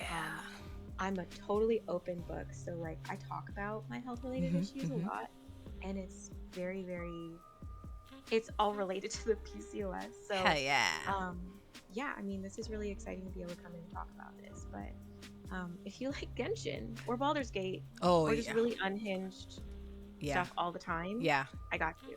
That's all of us. You literally described so many of my favorite games because I love it. I play Genshin, I play Honkai, I play Wuwa, I play ZZZ. Yep. They literally take over Yep. my life. So what it sounds like, we just need to swap UIDs so then we can like be friends on there. That's what I heard. Exactly. Yeah. What about I a mean, that shout sounds like out? a plan. Where did my moist go? What? It's in the title. We can do a shout out. Hold on. Let me my do gosh, that. I'm so You're right. You're right. You're right. You're right. You're right. Also, I have to say hi to Lamar. Hi, Lamar. Oh, hello, Lamar. Is that part of one of your friends? That's one of my friends. One of my friends. Okay, I think this is the right. Yes, I see the picture. Yes, thank you. yes, of course. Thank you for being here. Like that's super duper. Like you were the one person that I was able to snag from the VTubing community to come here and speak for us, because. Yeah. I just so many people that I know, it's mostly IRL. It's not really like in the VTubing space. Like I don't see people talking about this. So it's really refreshing to have another VTuber that like actively talks about this on their Yeah. streams. Yeah, and like like one of my other people are in here too. That's Blade Master, and like he was like, I never knew what PCOS was, but I just looked it up, and that honestly sounds like something really horrible to deal with. And, like, honestly, like I guess just jumping right into it, it's shit. Yeah. Just plain and simple. Yeah. Also, am I allowed to cuss? Yeah, I cuss all the time. Okay. I was being professional because I had someone from a charity in my stream, and I was like, I gotta keep it profesh. I gotta keep it profesh. Like, most of the words that come out of my mouth are usually a cuss word, so do I need to like? No. We are the myself? same. No. Please be your most authentic self. It is so important. Hello, motherfucker. Yeah, as you can see, one of my redeems is literally that. Perfect. No, we cuss, we scream. We're little gremlin degens, but we're good. Like we have good hearts here, and I feel like Yes. that's what matters. That is absolutely what matters. Cause so like just to like start off with everything. Yeah. I in high school, I had the symptoms of PCOS. Yeah. I didn't realize I had it at that time Yeah. because that was like 10 years ago. Oof. And yeah, and like nobody really knew what it was at the time. Yeah. It wasn't talked about. It wasn't brought up when you go to the doctor and you're like, oh, I'm struggling with, I'm overweight, but I don't know why. I feel like I eat well enough, but I struggle with my weight going up and down sporadically or being stuck and plateauing, even though I feel like I eat enough vegetables and I eat protein and we don't eat a lot of like preservative filled things, and I just feel stuck. And I've had depression since I was like 13. And that one was like diagnosed at that point. So, and then in high school, it's so horrible and I hated it so much. Like literally my dad had to help me with it almost. Oh. Where I was growing hair on my like neck and chin. And it was so embarrassing because like as a teenage girl, you're already struggling with like one, puberty, two, getting your period, like all of the other things, and then I'm growing a beard. Right? Like, what is this hell? Right. I'm like, why is mine better than that boy's over there? Like, come on. Yeah, for real. And it's funny to joke about now, but like I used to buy all these wax strips, and like my dad helped me by like getting me the wax strips and bringing them home, because like even then that's still embarrassing to have to go and get them, and like it's like a weekly thing, and at this point it's like I shave every single time I'm in the shower. And there's not a lot that I can do about that. And like I have hair like all over my forearms. That's from sunburns. More so. But like the hair growth everywhere is so frustrating. And then I finally got diagnosed when I was 18. And it was because I was having irregular periods, and I thought I was pregnant. Oh my gosh, I feel that. Yeah. So I went in and I was like, I'm scared because my period hasn't showed up. Or shown up at all.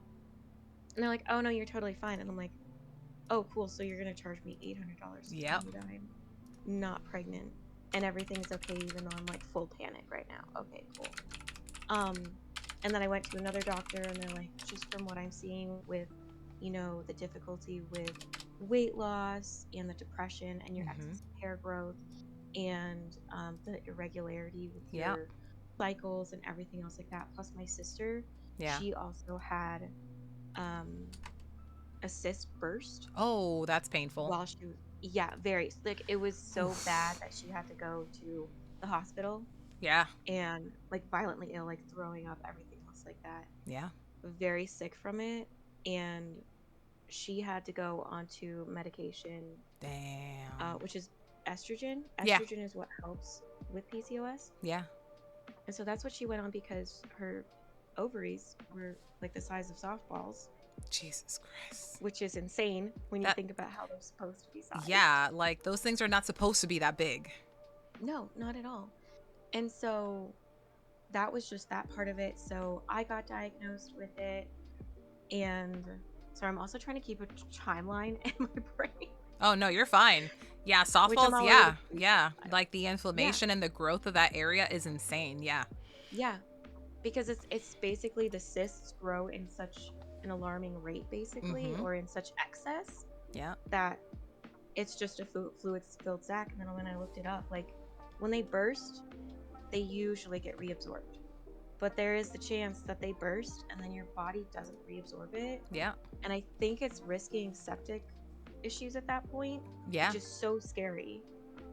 Yeah. So, and it just feels like they're so unaware. And the only reason why I feel like it was found was because I went to specifically a birth control clinic. Jeez.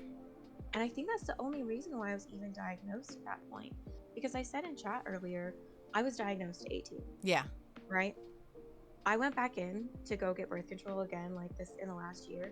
And they're like, you said you have PCOS and that was diagnosed. I'm like, yes, I've already had it diagnosed officially. Yeah. She's like, well, we probably want to look at it again. What I'm like, the? oh, really? What for? That's like a lifetime thing. What are you talking about? Thank you. I know. And I'm like, well, look at me. I'm still overweight.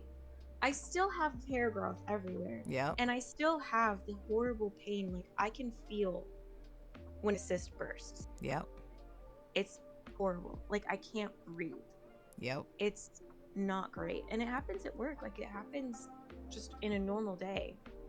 Yep. It just happens anywhere at any time. Like, it doesn't care. No, not at all.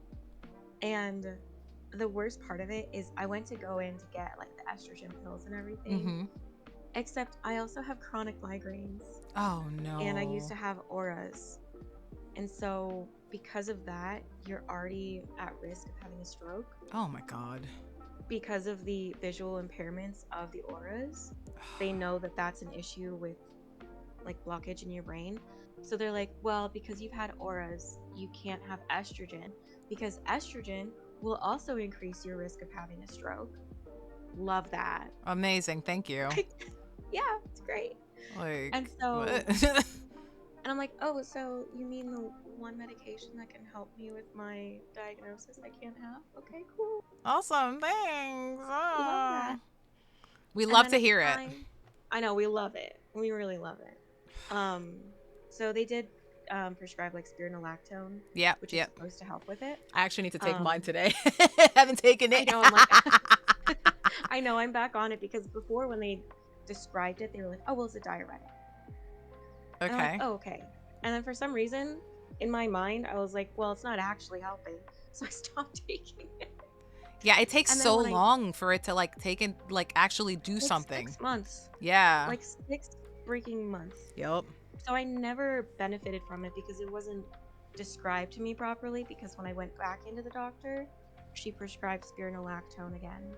And this time she was like, oh, well, it does this and this and this to help with everything else. I'm like, Yeah. I like that explanation a lot more Yep. because logically that makes so much more sense to me. Yep. So, but because of my PCOS, I've always struggled with weight loss. However, I have been able to, with like diet change, which I think is so huge Mm-hmm. with Mm-hmm. PCOS, Mm-hmm. like probably almost even more than like exercising, in my Yeah. opinion. Yeah. Because 90% of it is food. Yep. And Well, I heard you guys talking about really good things like MyFitnessPal, which is amazing. Oh, I love it. Um, And the fact that it's free for just like the basic stuff. Woo! exactly. And you can like scan things, so like barcodes make Yeah. it so easy. Like honestly, it's Um, heaven sent. Like, oh, agreed. There's also this documentary on Netflix oh, called Hack Your Health: The oh. Secrets of Your Gut. Okay, And I'm if gonna anybody need that hasn't full seen it, title. yeah, here, I'll put it in chat. Okay, give me a second here. It's so good. Give me a second.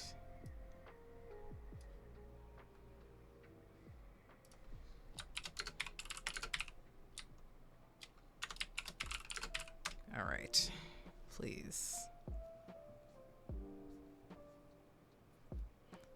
Hack your health, the secrets So, of your gut. Look, gut health is so important. It was one of the first things I started looking at mhm, when I was looking at bettering my health.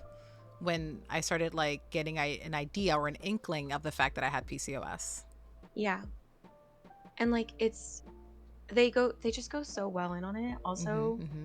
there's this German woman and she says butthole, and I don't know why, but it brings me so much joy. Have you checked your butthole? Skin up, butt up, butt. I love Tom Cardy. That song is like a forever in my brain. Well, she says it with a German accent, and it just makes me What? happy. With the German. Yeah. Yes. Now Twitch making me unfollow. Oh my god, I'm so sorry. Thank you, Laura. Welcome in, love. But yeah, so I highly recommend that documentary. Okay. Um, it's very informative. It's very much so about, the food industry and Mm-hmm. everything else like that, and God, yeah.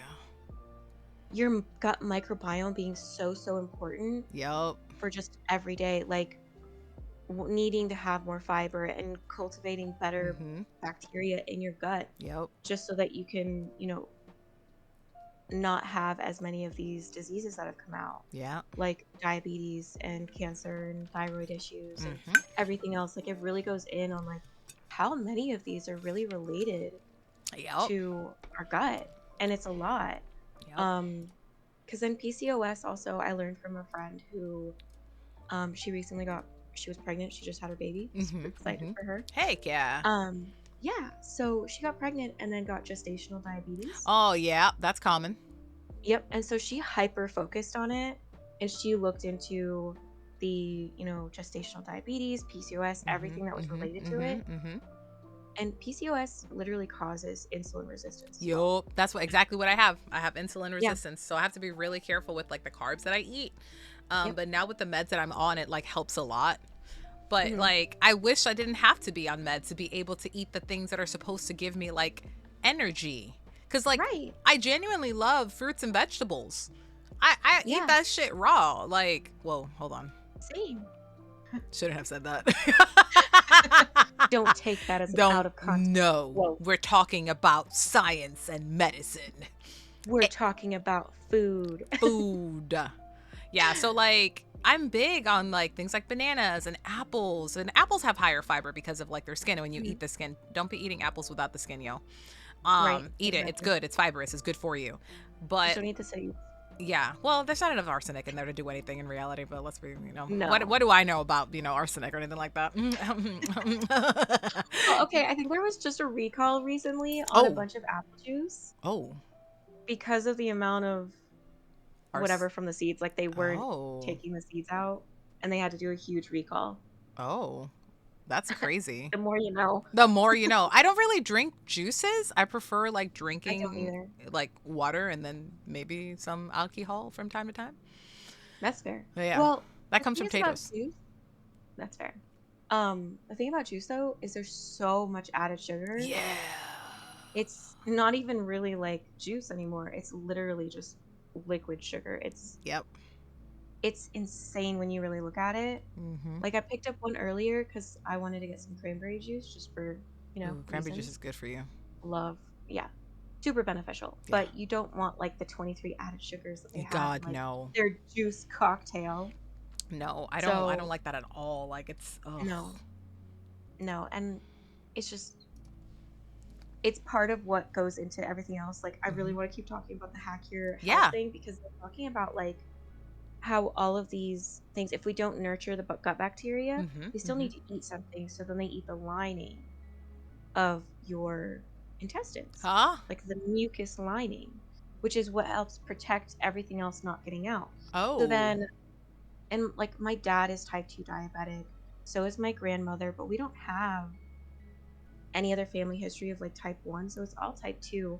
I got recently diagnosed type 2 diabetic, and I know it's because of PCOS and the insulin resistance, but then Wow. mine's been very strange where they first put me on metformin, which is Yep. like your first line of defense with Yep. type 2 diabetes. I cut out carbs, I cut out added sugars. Like I didn't eat a lot anyways, Mm-hmm. but I really like locked down on the added sugars Mm-hmm. specifically and Mm-hmm. then lowered my carbs. Yep. And my blood sugar spiked to like 377 What? while on full dose metformin, which was A absolutely thousand or destroying my 500? stomach. 2000. Whoa, jeez. Yeah. Whoa, whoa, Yeah, no. I know. And metformin is horrible. It's a horrible drug. Yeah, it's so Like, bad for a lot of people. Like I was on it and I just took myself off of it. I was like, yeah, we're not messing with metformin. Like it'll mess with your stomach and your gastrointestinal like mhm. everything. Yeah, and like, not to be gross or TMI or anything, but I don't really care. Like, I'm sorry, but I don't want to be fighting for my life all the Look, I time. don't Like, want to I don't want to be no, fighting on the Iron Throne either. There's supposed to be no, relief, not pain. exactly. Like, I was talking to Lamar about it one time, and he's Look. like talking me through my horrible night of like just dying Yep. because the metformin just absolutely obliterates your stomach. Yep. And so I'm like, why am I doing this? And then my dad looked into it more and he's like, I really want you off of metformin as soon as possible. Like he stopped taking it. He's taking insulin because his diabetes is weird. And so now then they also prescribed me Ozempic. So now I'm Yep. on that too. It's been helping. And now Yes. I'm also on Jardiance. So I'm taking full dose metformin, still 2000 milligrams. Oh my god. I'm on Ozempic now, which is actually helping, and then the Yep. Jardiance is the first one to actually help. And then they're like, but also if you end up getting like you're peeing sugar, right? Yeah. And it's in the same area, so they're like, if you get a yeast infection, we have to stop immediately. Oh my And I'm like, okay, god. this is Which the one only is one that's it? working. Yeah. I'm like, but this is the one that's actually working for me because the metformin, I peaked. Oh, it's the weird part. Sorry, I'm all over the place. You're fine. It was 377 and it stayed over 300 for that whole week. And I That's was like, so this is insane. dangerous. I know. So I ate a lollipop, Yeah. pure, Sugar. beautiful sugar. God. Euphoric. It dropped 100 points. Oh my god. I shit you not, it doesn't make any sense. It really And doesn't. so it really doesn't. So I was like, okay, well, if I can have sugar, like, I'm going to. Like, in moderation, of Yeah. course, Yeah. everything in moderation. But I'm like, I don't know if something's wrong with my body where, like, the metformin isn't fully working because I'm not having any added sugar and like the insulin doesn't know what to do and then it does nothing and then overnight my liver overproduces naturally like our own sugars that it needs and I'm like I don't know what's going on. Who knows? But then I don't know either. But then I was talking to my dad about it too and he's like there's a study, I think that it was with Yale or Stanford, I'm not totally sure, but they were looking into this bacteria that feeds on your insulin while you're sleeping. What? Yeah. So that would make a lot of sense for me and him because we wake up with higher sugar than when we are midday. Interesting. When it should Yeah. be lower Like, because you're fasting, because you're sleeping. exactly. Yeah. So I was only ever measuring my fasting sugars. And then my doctor was like, let's maybe see what it is like before dinner. Yeah. And it was significantly lower, like 40 to 50 points lower from the morning, which is a lot considering I had, food, I had breakfast and lunch in that period. Yeah. And so you would think that it would be more stable, but it was down quite a bit. And when then we were watching the Hack Your Health, he was like, that makes sense. If there's a bacteria that shouldn't be where it is, Yeah. if your gut, like your mucus lining that hasn't been like protected and it's been fed on by this other bacteria that's not being fed appropriately. Yeah. And bacteria is showing up in other places, like an insulin feeding bacteria that's just showing up in your, I think it's your pancreas. Yeah. So if it's showing up there and feeding on your insulin, it's nocturnal, so it's while you sleep.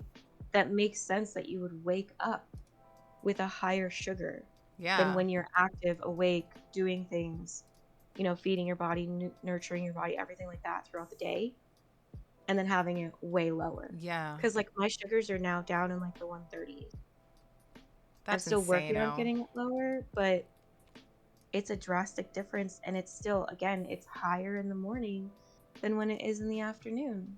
Yeah, that's insane. Yeah, Like, who would so have thought?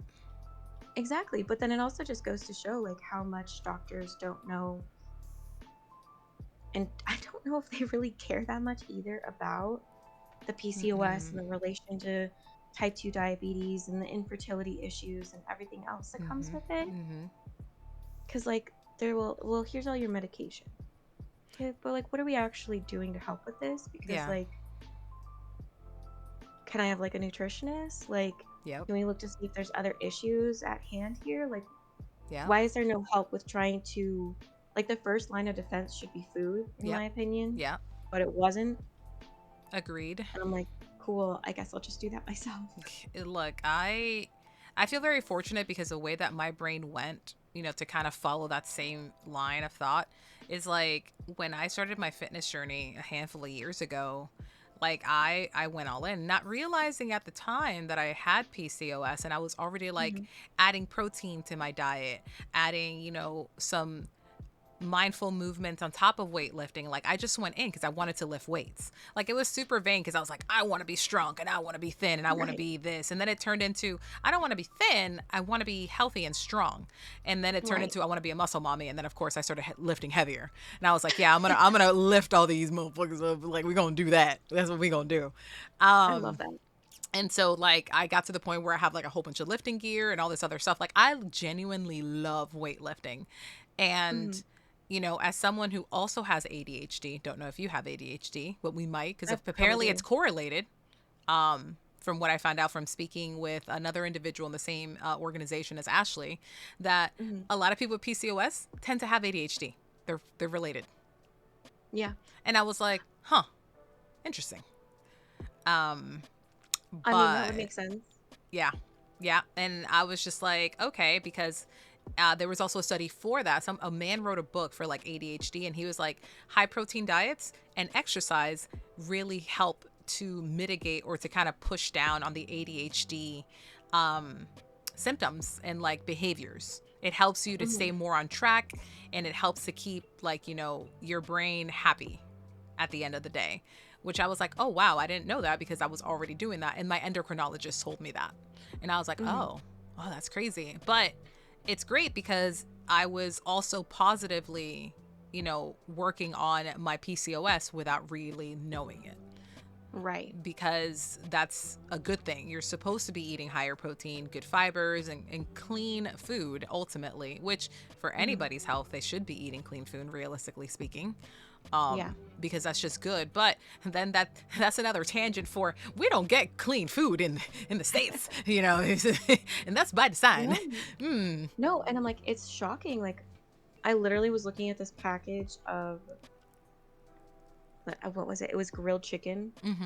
Mm-hmm. and it literally said on it gluten free. And I'm like, The I'm sorry, but fuck? why would we need to even say that? People put It's sugar in grilled meat, chicken. for Christ's sake. You go to the deli, I everything has know. sugar in it. I'm like, why? That doesn't Exactly. need that. Like, unless it's like honey roasted or like sugar something, okay, cool. That's just part of the recipe. But not every slice of meat should have sugar in it. Salt is a preservative too, folks. Mm-hmm. Exactly. And like, it's alarming that, see, and I loved listening to Ashley too, because like a lot of the information she had was Mm-hmm. so incredibly helpful. And like with your weightlifting, Yeah. knowing that weights and muscle helps with insulin resistance Yeah. kind of blew my mind a little bit. Same. Because when I was in high school, I took a weightlifting class and Mm-hmm. I absolutely loved it. It's so good. I It love it was so like, much. it made my body feel right, you Yeah. know? And like, that's the best way I can explain it is like, it just made everything else just feel like it was Yep. flowing so much better. And so it's like, knowing that weightlifting could help, Yeah. Yeah. that'd be so great to know. Right? But Like, it's I like, wish that especially was for, common knowledge. right. And like this information isn't like everywhere for Mm-mm. more people who are struggling with this to Yeah. have. Yeah. Um, Something else I think that I learned or like heard with PCOS is that like it starts to dwindle the older you get. Yeah. So the effects of the hormones and the imbalances and everything later in life get less like aggressive and like don't affect you nearly as much. Yeah. And Yeah. so I had a friend a couple of years ago. She also had PCOS. She didn't look like she would have it. She was very petite, like, you know, she was healthy, she ate well, everything else like Mm-hmm. that. So like me versus her, like I've always been overweight. I'm very tall. Um and so stuff like that. And so she was struggling with becoming pregnant. Mm-hmm. And it Oh, was really dang. hard for her. She ended up going and doing IVF Oh, treatments. yeah. Yeah. That's so harsh on the body, too. It is. And like so and it wasn't working out for her, unfortunately. Oh, no. And I think they stopped and then like a year later, she naturally had a baby. That's so awesome. Yeah. So like and I think that was by the time she was 28 or 29. Yeah. And then she had another Oh, baby naturally wow. without IVF. So it's like I wish that it was almost more well known Yeah. when we are in our puberty years, Yeah. so we can kind of recognize the symptoms, see, Mm-hmm. Mm-hmm. early on the hormonal issues that it's causing, Yeah. try and help with better food and, Yeah. weights and everything else to heal our bodies naturally while our bodies are going through so much change, Yeah. and almost have it be better for our young adult lives where it's not affecting us for as long. Mm-hmm. But that's also wishful thinking. So Right? Like, well, yeah, God forbid. Yeah, man, that's not even. I wish yeah. we had a lot of that because, like, looking back now, I had the excessive hair, my issues with food and carbs, and like, I feel like the comatose that you get from eating carbs is like doubly Mhm. impacting because I just want to like sleep. I want to go Oh, yeah. out. Because my body just cannot half the time. And like Yeah. now, much like yourself, I had to be on it's not Ozempic. What's the other one? The metformin. No, there's like another. It's an injectable as well Oh, that keeps my blood sugars like in check too. is it semaglutide? Wegovy. Oh, never heard of that one. That so it's in the same family. It's just since I'm not a full-fledged diabetic, that's the other Mhm. option that my endocrinologist has put me on for it. Okay. So I have to like inject myself, much like with Ozempic. You have to do the weekly shots, and that Mhm. one does it for me. Um, and so like I'm on that. I'm on spironolactone and a whole bunch of other stuff. And so it's it's frustrating because I don't like it. I wish I could get off of it, Mhm. but it's annoying. I don't know. I'm happy that I'm here. I'm just annoyed that I had to jump through so many hoops and I still have to do that Right. because it's just like I shouldn't have to just be super apathetic about stabbing myself every week. I Like, oh, know. but it's just like, oh, Yeah, like whatever. People just watch me and I'm like, oh yeah, let me just grab this piece of my gut and just jab. And everybody's like, what the fuck did that? I'm like, well, if you pinch it hard enough, it just like, correlates the pain on this side versus this other one. It's a thin enough needle. It's like 18 or something. It's fine. And people are like, that would still hurt. And I'm I know, like you have like, to be so cavalier about it, and other people are yeah, like, "Are yep. you good?" Yeah, yeah. So it's a Yeah. constant. Like, and I haven't really like opened up about a lot of my day to day or like weekly stuff like that so much before. But it's great. Give me a second here. But it's just I want to be more open about these things because I feel like a lot more people wish they had heard this sooner. And I Yeah. don't want to be part of the problem of like, oh, I'm not going to talk about this because it's taboo. It's not taboo. It's just not spoken about. There's nothing Right. taboo about any of this. Like not like the same correlation with like mental health, which I'm also big on talking about because Me yeah, too. fuck y'all. Like we're gonna talk about mental health problems here today. You gonna learn today. And We're gonna be so here for you. yes, yes. Like as someone who has all these things and like getting all these diagnoses like was so validating to the point where it like diminished my anxiety and depression Mhm. severely, knowing what I had, knowing that I'm not crazy for assuming these things, having medical professionals be like, no, no, you do have this thing Right. was like so soothing on like a mental and emotional level. Like the load of that, like, was insane. Like I Yeah, like that. knowing all this, I am mentally and emotionally the most like calm I've ever been in my entire life. Hmm. Because like, yeah, It's like okay. that. Go ahead, sorry. Oh no, you're totally fine. I was just gonna say like that little bit of validation Mhm. Mhm. Goes a from long way. those in, yeah, especially in the medical field where Mhm. when you go in, it's, oh well, have you tried losing weight? Oh, are you hormonal Oh my right now? Like, god. I hate that. Oh, you bro, must be I'm on your always period. hormonal. What do Bitch, you my mean? shit's fucked. Like I'm No. broken on more than one level. Like get out of here. My You're like, when am I hormones, my not mental health. hormonal? Yeah. I'm like, pick a day. Am I having an emotional Right? breakdown because of my ADHD, my PCOS, or just life? Which one? Exactly. Pick one. Like, which one? You have options. Yeah, B, yeah, all of yeah. the above. Let's bingo. Let's play bingo today. And maybe you'll win a prize. And it'll maybe Right. me breaking down in a corner crying. That's your prize. But like, it's so important to have that advocacy, in my opinion. Like, you're not going to get anywhere if you're not like upfront and honest about it. Cause like, you might be helping someone else uh, go and seek medical help to Hmm. get a diagnosis. Because like, I just found out that because of PCOS, you could get cancer. Hmm. Wait. Yeah.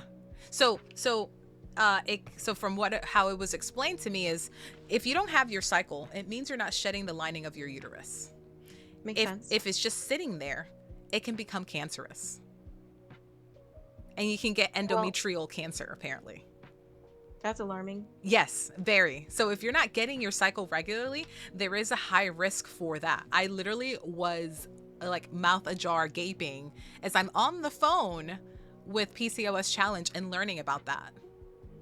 See, and that's why it's so alarming that they don't have the funding because this information isn't being widespread enough Nope. to our general doctors or Nope. even, like, I have an endocrinologist Mhm. Mhm. and she she was like, "Oh, well the metformin should help with your PCOS." And I'm like, Mhm. "Okay, cool. It didn't, by the way."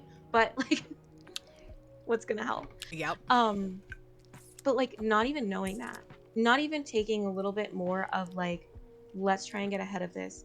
Let's see what actually foods are working for you. Yep. Like, if there's no urgency, there's no, like, there's no advocacy, like, you have Mhm. to go and hunt for answers yourself. Yep. And the fact that then when you go look for them, you find, oh, guess what? That's why you have your type 2 diabetes. Mhm. Oh, Mhm. that's why you might also have endometriosis. Yep. Oh, cool. Could possibly have cancer from it. Yep. Like, and then metformin also causes cancer in the long Amazing. term. Love that. Oh. They literally had it pulled because it causes cancer in the long term, but because it's the pharmaceutical company is super corrupt, they push to have it back out. And it's almost like it's still a money making thing. Of And course. Big pharma. Let's go. yeah, no, it's a huge part of it because I'm like, I'm on 3 medications right now Mhm. to get my diabetes under control. I'm Yep. like, but the problem isn't the diabetes, it's the PCOS. Yep. But we're not doing anything to help with that except maybe the metformin, Yep. which is one of the worst drugs that I could even Look, imagine. I'm glad that I'm off of it. I honestly did not know how bad it was. I didn't know that it caused major declines in health. I didn't know that it could go as far as giving you cancer. Like, what in the Yeah. actual crap? That's horrible, because if that is the one medication helping you control something else, like, then Hmm. what's my alternative? Do I just keep Right. taking this until my body decides to get cancer?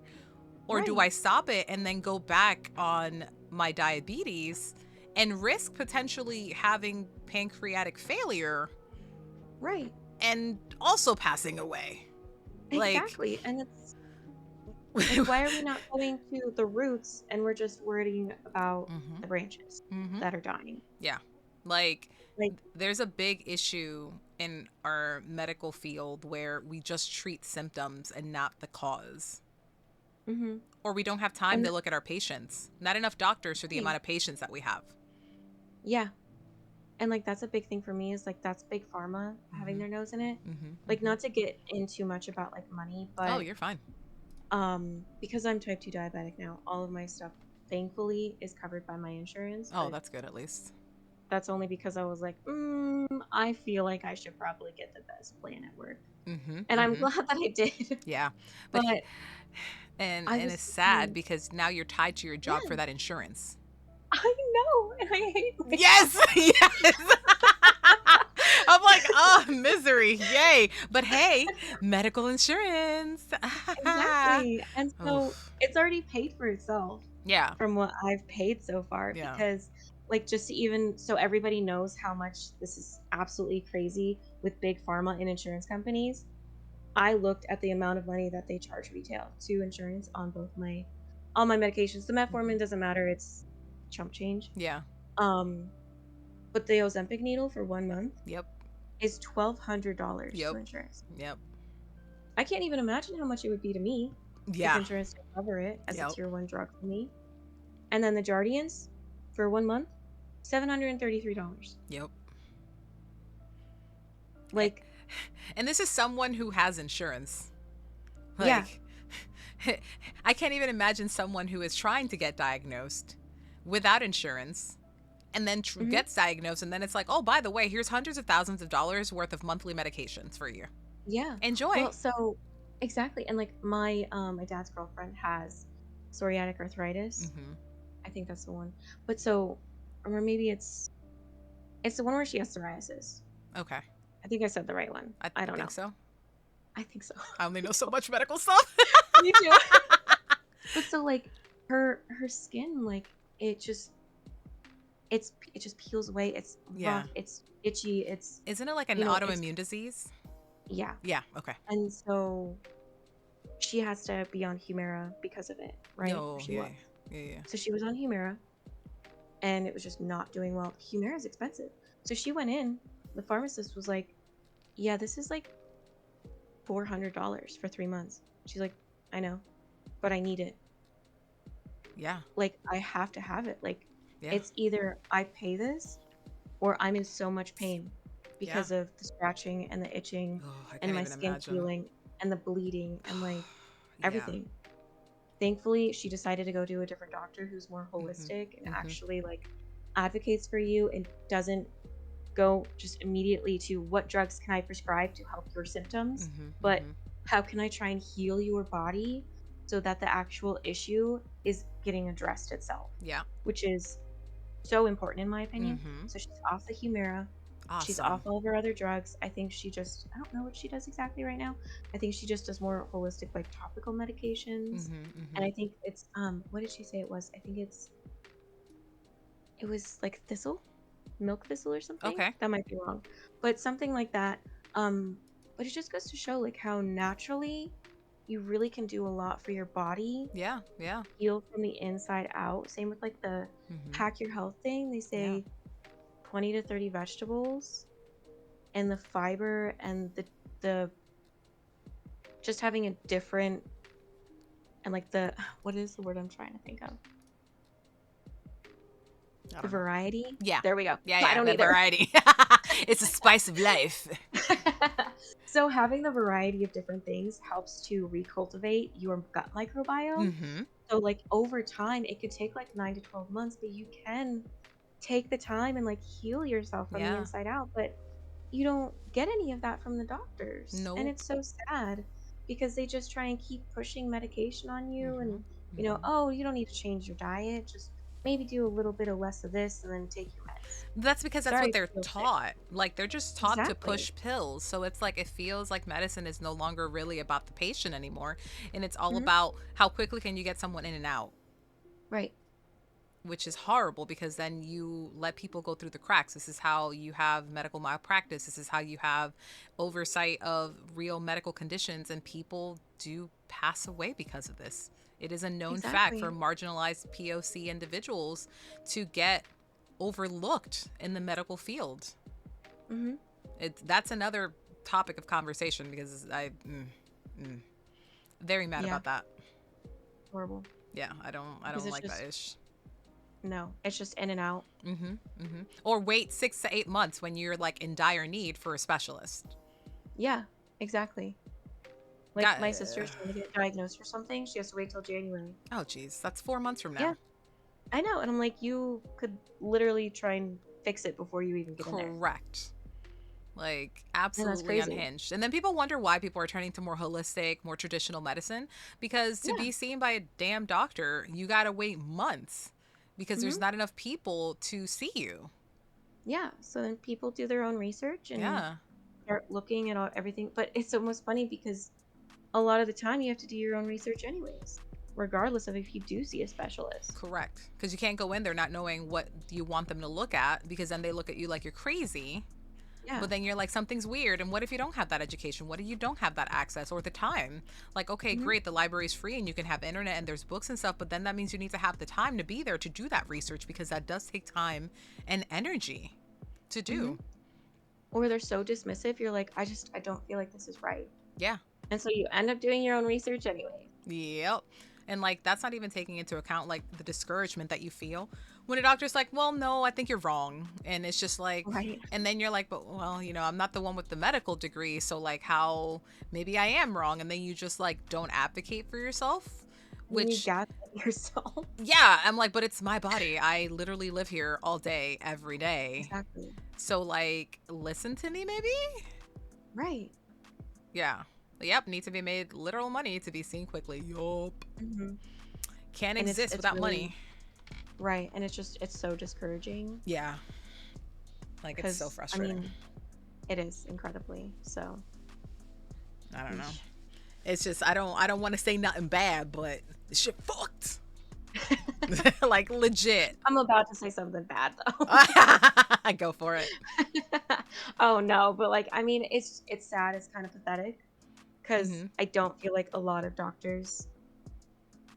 It's almost like they're worked so much to the bone, and I can almost even think that I don't want to think that big pharma has their hands in it, where they're like, just Mm-hmm. push medication.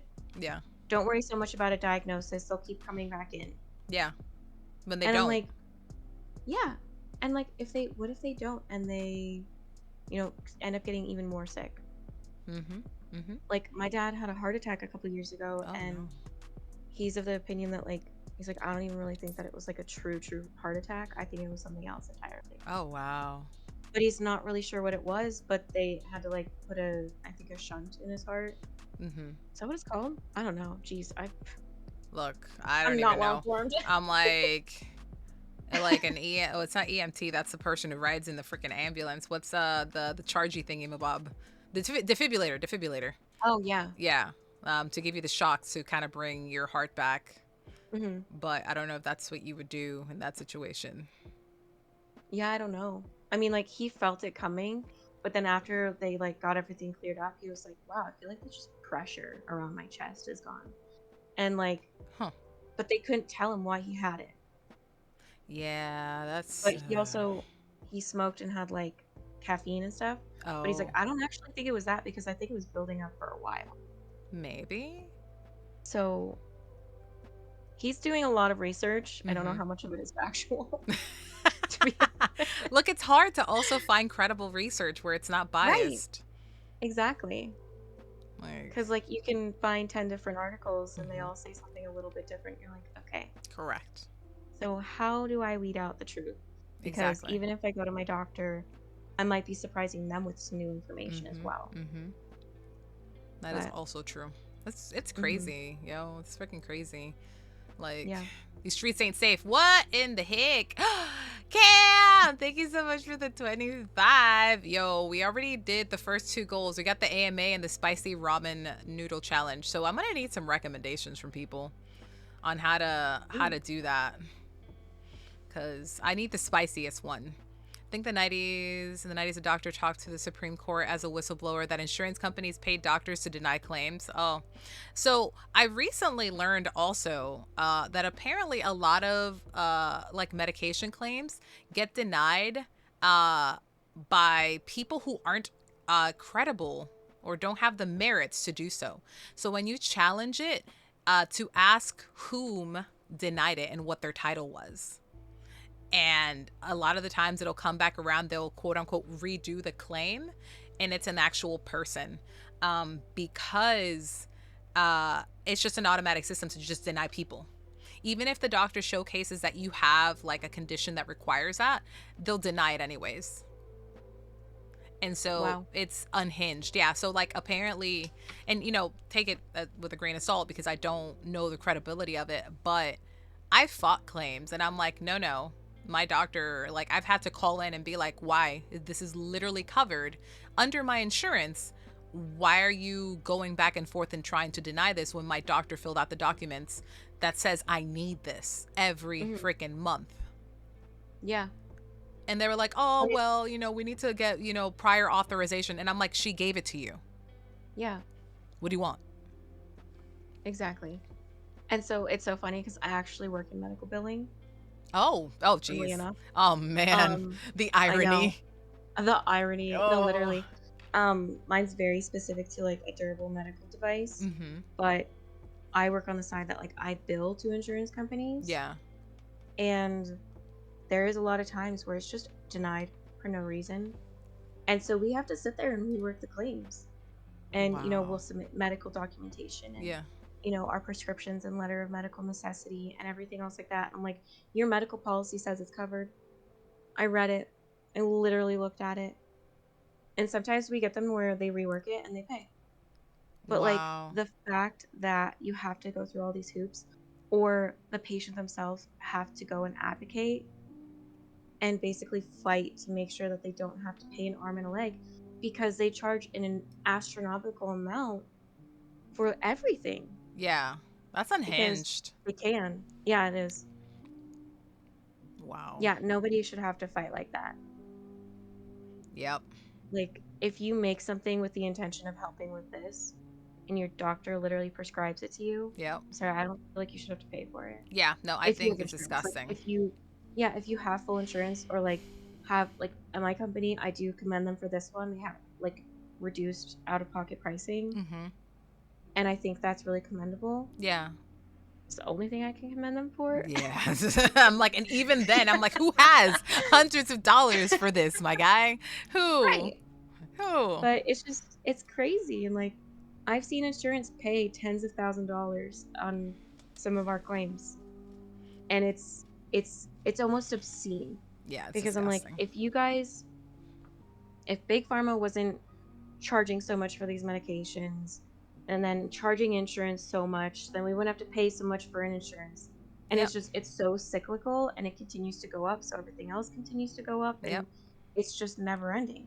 Yep, it's gross. I think It is. Jane just said pasting a section of an article. They take in premiums and don't pay claims. That's how they make money," said Dr. Linda Pino, a health care consultant and retired Kentucky physician who was employed as a medical reviewer by Humana in the 1980s and later became a whistleblower. They just delay and delay and delay until you die, and you're absolutely helpless as a patient. I'm not Mhm. surprised because they're still doing that right now. No, literally, and, like, they have time frames for filing Mm-hmm. on a lot of their claims. A lot of them are 6 months. Mm-hmm. A lot of them are, like, 180 days. Oh, Jesus Christ. So even at my work, we end up coming into a file that we haven't touched in over a year, Mm-hmm. and we can't do anything at that point, Jeez. That's and it disturbing. sucks. Yeah, and so, like, these insurance companies, it's really frustrating when that is their intention, that's how they make money, Yeah. is that they collect premiums and they anticipate that people are not gonna fight when they are charged for Mm-hmm. anything, Mm-hmm. or, say they send a bill out, like, 3 months later, and then Yep. the person's like, "Oh, well, I'm not really sure what to do with this." Yep. They don't call because we're all so busy. Mm-hmm. We're all overworked, stressed, overwhelmed with life in general. We have a billion Mm-hmm. other things going on. Or, they're dealing with their diagnosis that they're literally getting charged for. Yep. It's a million and one things that are happening, and every situation is completely different.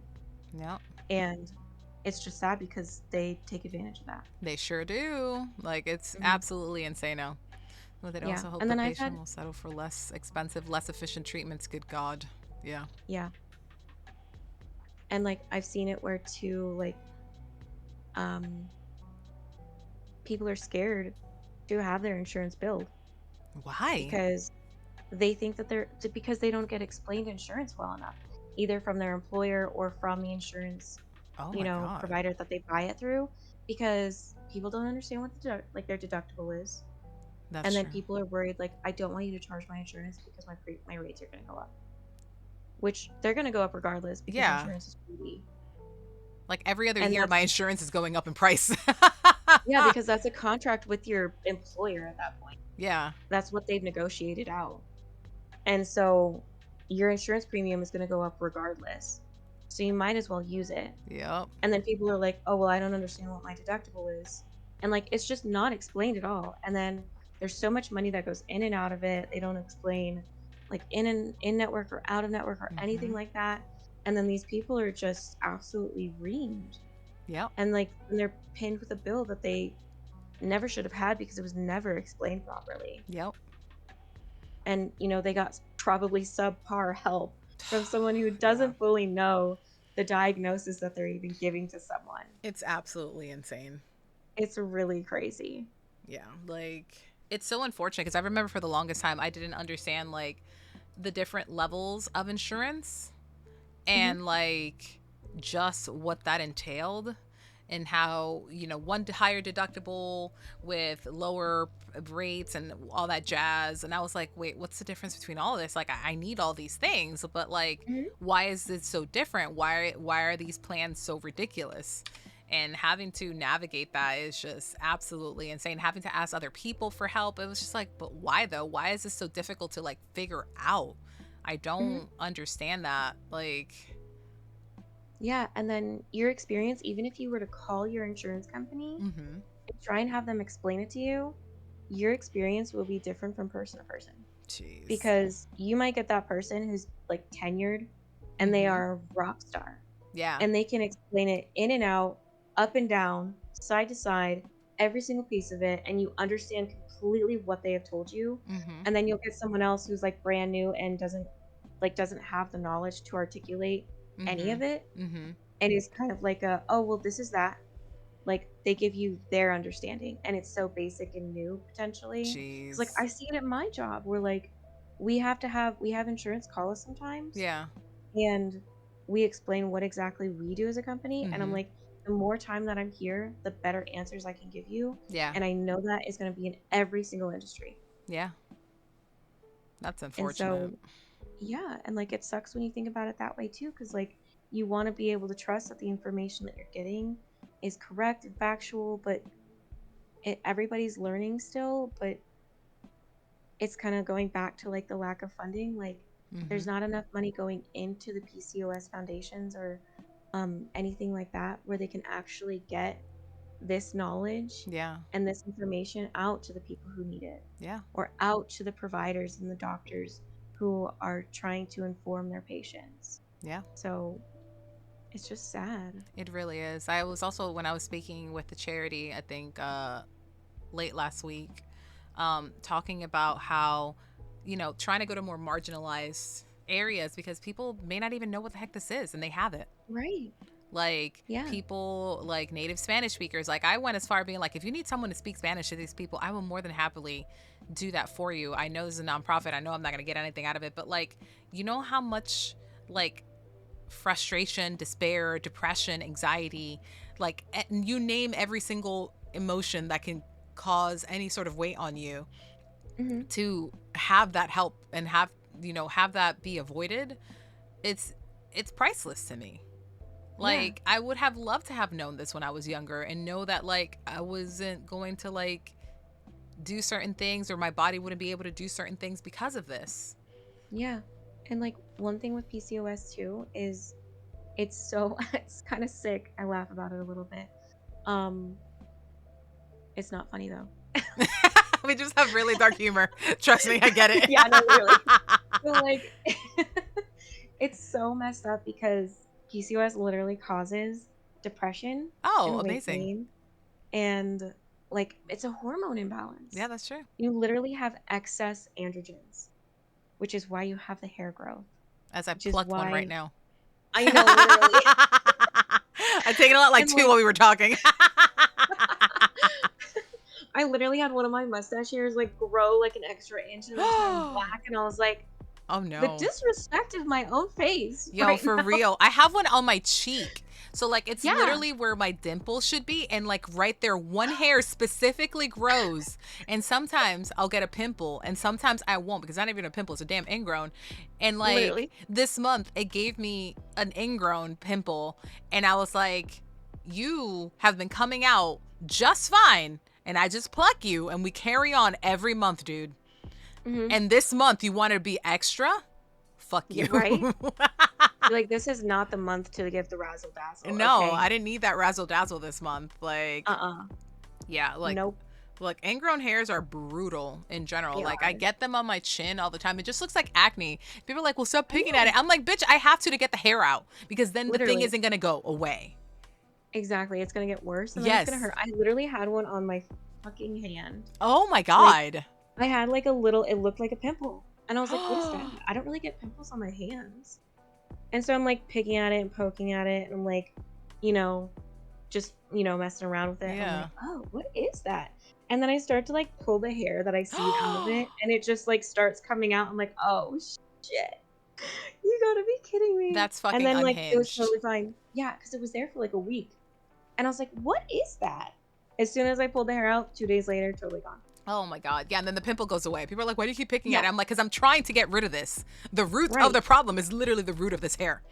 It's a mind your business kind of situation. Yeah. there. Yeah.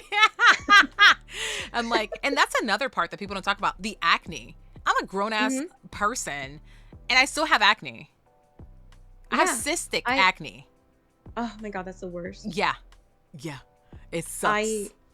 I do have to say I feel very fortunate that I haven't experienced acne much lucky. after puberty. Like people comment on my skin and I'm like, thanks, it's really oily. Yeah, I which is definitely have fun. oily skin. That's for sure. Oh my god, it's so bad. Like I love constantly rubbing it on my friends' faces. Be like, how you doing? Hi, hug. I rub my face just on wipe you. it on your hand and then going for a handshake. No, just like give him a kiss and like smear your cheek against theirs. Oh yes, I love that.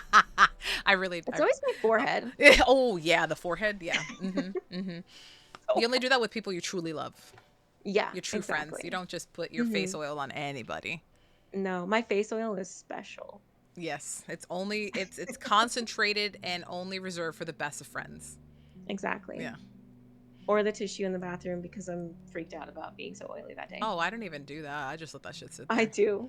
I literally, because I'll be at work and it's so hot. That's And fair. I like, oh my god, I get hot flashes too. Like Oh crazy. no! Not you marking I people. I literally- would never. I'm like, Never. no, not at all. Mark your friends like cats do. Rub facial pheromones. Yeah, that's right. That's how you keep them. Be like, this is my Exactly. friend. My Yeah. friend. So you mark your territory. Yeah. Better than peeing, right? Yeah, I mean, Yeah. you could. It's less invasive, I feel like. It's an option still. It is, but I feel like that's real commitment. That's like life. It is. Yeah. That's like, we're in this for the long haul. Yeah, that's if- for like your partner when you're in the shower together and you're like, I'm Wait, gonna what? discreetly mark you Just right now. discreetly pee on your partner in the shower.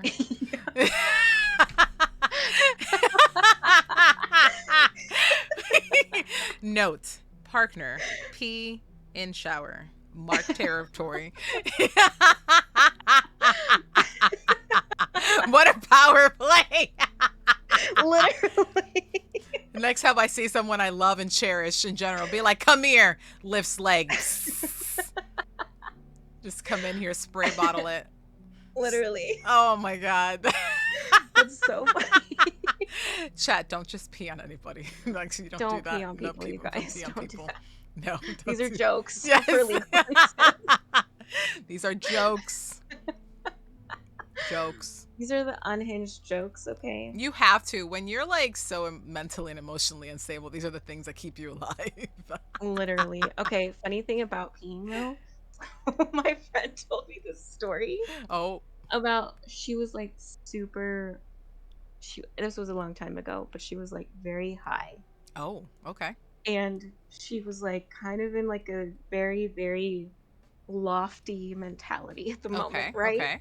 And so she like went over to the door frame and she like grabbed the door frame and just like kind of squatted a little bit. She 100% thought she was on the toilet. Oh, no. Peed. And, like her boyfriend was right next to her, and it got on the carpet. He's like, "What the fuck are you doing?" Okay, you're a little bit I too. had to pee. You're a little bit too zooted if you do that. A little bit, but honestly, it's so hilarious at this point. I She's never love gonna to live like. that down. Oh no! I mean, I think it happened a second time, Oh my. and they're still together. They're literally That engaged. is true So love. obviously, it worked out. I love you so much. I saw you while you were the most zooted, and you Literally, peed within my perimeter on the I floor. think he might have gotten on him. Oh, She marked him. oh yeah, yeah. No, she can't leave now. He Yeah. can't leave. No. No, he can't leave. Nope. No, no, no, no, Mm-mm. no. That's Definitely fair. not. Wow, I don't think, Um, man, I don't think I've ever. What's the crazy? No. I think he was pretty zooted himself though. So Oh, so everybody was just all sorts of. yeah, I had a drink one it was a night, whole event. closet and bathroom, the inbox Jordans. Not the Jordans. No. No. Oh no. Is it yandere to pee on your targeted partner? No. Yandere requires a little bit more violence than that. Malicious being? No. Because, like, with yandere, it's like, I'm going to hurt you, but I don't know if this is going to hurt you that way. It depends on how you're peeing on them. That's true. I think, yes, the aggressive flow would be one, but, like, where is the pee going? I feel like you'd have to aim for a location that would be traumatizing. Yeah. Because that's the whole thing behind yandere. Like, they're going to terrify you and, like, traumatize you. So you just have to plan it out right, in my opinion. Yeah.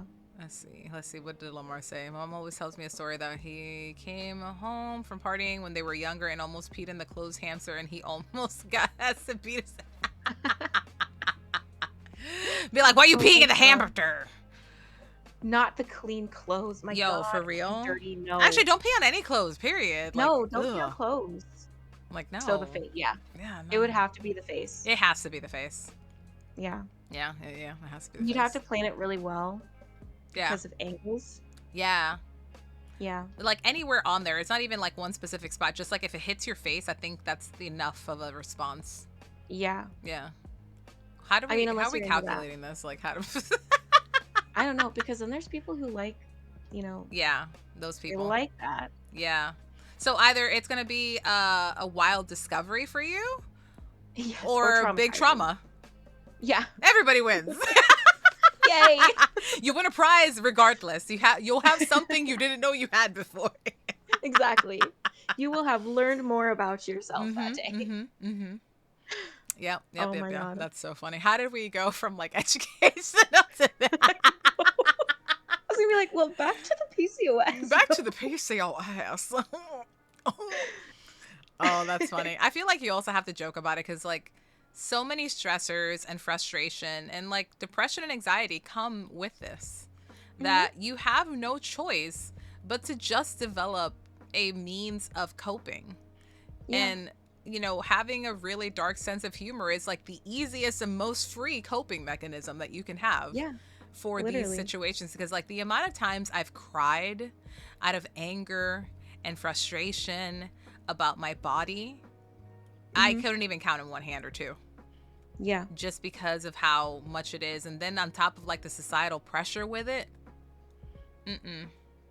it's so frustrating. Like the body dysmorphia is real, and it's oh my God, and it's so completely fucked for me because like I am much smaller in size after doing all this work, and of course because I've been conditioned to be, you should be thinner. Like the weight loss, although I recognize it because obviously my clothes are smaller, I look different, but like I still see myself as too big. Right. So I'll have days I'll look at myself in the mirror and then I just can't, because if not, I'm going to start spiraling. And it's just crazy. Or I'll put a pair of clothes on that still fit me, but it doesn't look like the skinny model where the piece came from. And I'm like, well, I'm just a fat insult here, and I'll just spiral. And it's just so frustrating to have to deal with that because it came from having to deal with this condition on top of societal pressures and conditioning and other family stuff. So it's like, oh gosh, it's so bad. Yeah. And like, it's so messed up with the PCOS because it causes weight gain and retention. It makes it harder to lose weight. Yeah. It's causing insulin resistance. Yeah. It's causing the depression and everything else Yep. like that. And then when you are at such like a heavy weight or something else like that, and like that can, also exacerbate your depression and, unhealthy eating. Cause like I used to binge. It was really unhealthy. And I knew that it was, but like mentally, it was all I could do at that Yeah. moment to survive. Yeah. And so that's just what it was. And at this point, I've lost like 50 plus pounds. Hell yeah. Yeah, with like changing diet mostly. Yeah. And I feel so accomplished with that. Yeah. But it's almost like I still can't enjoy it because the body dysmorphia of it, like I still look at myself and I don't see it the way that other people do, where they're like, oh, I can tell you've lost weight. And I'm like, I don't. I can't. Yep. I see my body very similarly to how it was. Yep. I have to have picture evidence side by side to actually visualize it. Yep. And even then you can criticize yourself to be like, well, I could lose some more. And it's just like, okay, but I can be happy with what I've done. Right. It's so hard to go back and forth with it. And it's really hard when like it does make it more difficult to lose weight. And there was another point I was going to make. It was going to be really good too. It'll come back. It'll come around. It may be. Yeah, it'll come around. But it's so hard when it all like creates so many more issues. And the only way to like really try and help to get it in check is to lose the weight. But then there's no resources to really help you with like the best way to do that for your body. And then with everybody's body reacting differently to foods, like carbs work for me differently than they work for you. And everything like that, like my body feels weak where like I don't do a lot of exercise. I know that I need to. And like I love weight training. It's so good. But it's hard with depression. Getting that motivation to put yourself back in there. Yeah, it's so cyclical. And same with social norms. Like I feel like I still get looked at and I'm like, I'm smaller than I was, but I'm still too big for like societal, what they want women to look like. Where I still feel insecure in my body. Every day.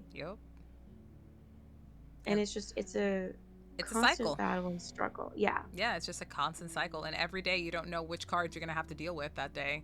Like I know I'm a very specific weight. And I don't want to talk about the numbers for people because I know that's very triggering. Right. I think that's all we got. Like obviously I'm more than happy and welcome to like question. Oh, I just realized that the pin went away. I'm gonna have to repin. Yep. Let me pull up the Tiltify page and put that on there because pretty much what we're just gonna end up doing, we're just gonna chill and play some games and just kind of vibe for now. Obviously any questions of PCOS are going to be welcome after this. Let me see, where is Tiltify? Oh, excuse me. I just had like a weird shiver. I went through like my whole like, I'm cold, now I'm warm, now I'm cold again. And I'm just like, can you make up your mind? Like, I would love that. Yep. Just pick one, like, please, for the love of God. Copy, donate link to donate. Please go here. Et voila. All right. Hopefully we can make it to... I honestly want to try and make it to at least 500. I would love for the 1,000. But because I have another model. It's different. And I'm like, if we reach that goal, we'll put the new model on stream. I know. I also did a Shell cosplay that I have prior to that. I love Shell so much. And I'm like, look, my people. I'm like, yes, let's give people a reason for me to do cosplay and post pictures about it. Just cover my face, obviously, but... Right? I'm like, oh no, make me do this thing. Like, I'm actually really curious to see, because so I have the questionnaire for the AMA, which we can probably do later. But I also have the, what's it called? The spicy noodle challenge, which I'm actually excited about because I love spicy food. So I want like some hella spicy shit if I can find it. Somebody needs to help me find it so then I can probably cry. Um, and then the midway point is the mortuary's assistant. You played it? Oh God. I'm gonna cry. I am so bad at scary games. Like, I scream, I cry, all of it. Oh, oh no. But maybe if we don't hit. Oh, you can't hear her. Oh, thank you, thank you, thank you. Oh, I just real. Okay, okay, okay, okay, okay, okay. Routing. Got it, got it, got it, got it, got it. We're gonna save that. Okay, now you should be. Sorry. I apparently we couldn't hear you. I was just talking to you by myself this whole time. Thanks, Oops, that's y'all. okay. You can hear it now. Hi. I forgot to ask your pronouns. She, her. Okay, thank you. Just having a grand old, just having a grand old chat by my lonesome. You know it. Exactly. I can talk to myself. I actually regularly do. Same. Yeah. I feel Mm-hmm, that. mm-hmm, mm-hmm. Also, it's so interesting to know that PCOS also helps Huh. with anything. Causes ADHD as well. Mm-hmm. I don't know. Because I I don't know was if it's talking to it causes, but I know they're like people with ADHD tend to have there's a PCOS or PCOS. Yeah, correlation. yeah. Yeah, Correlation, not causation, baby. exactly. Yeah. Yeah. But I'm just like, oh, yeah, that makes sense. Tangents and yeah. Oh Like. my god, I know. I'm like, I'm trying to tell like a timeline, and I'm Mm-hmm. like in 15 different spots at the same Oh, I time. don't know anything about that. I don't know anything about that. Like, I don't do that. I don't know. I don't know. But yeah, no, it's crazy. Like, yeah, 500. Let me see. Let me pull up the flyer. Let me make it. Excuse me. You're like, oh, I need to move you down. I No, gotta do move you you think down. Where's the that's flyer? I okay? gotta make it a little bit smaller. I'm gonna put it right here between us. So Sure. yeah, this is the unupdated one. So we did the 100 for the. Actually, I think I'm gonna put it over here, a little bit bigger, and I'll just move myself to the side. Boop boop boop boop boop boop boop. So with this one, we already did the first 100. So that's for the AMA, and I made the questionnaire. And then the Eat Spicy Ramen Noodle. Number 3 is Wheel of Pain. So it'll be like a mixture of food and games that I Ooh. really do not wish to eat or wish to play, but will be done for the sake of chat's enjoyment. And then 400 was make a pro cover song because people have been bullying me about singing because they're like, you sing so nice. Blah, blah, blah, blah, blah. And I'm like, I don't know about all that, but if you want a pro, like a professional, not super pro, but like a properly done cover song Like with like, effort. yeah, and then I'll post it on like YouTube or whatnot. Because Ooh. I'm not trying to go through the process of like trying to get like any sort of incentive from that whatsoever. Mhm. And That's then, fair. like I said, 500 play mortuary system with a heart rate monitor. Like my heart rate's gonna be like out the fucking way if I play that game. Like I'm gonna want to Love that. die. I'm gonna want to die. And then gift card giveaway for 600, Lego build stream for 7, and oil painting for 8. Yeah, and Ooh. then I'm gonna give it away. So it has to dry first before I can like mail that shit out to you people, whomever wins Love it. that. And then a shell cosplay, and then the model reveal. I figured those would be pretty cool. And then like the top donors will get like a Momo merch T-shirt. Probably should have said top 3. I made a typo, but I'm just gonna stick through it.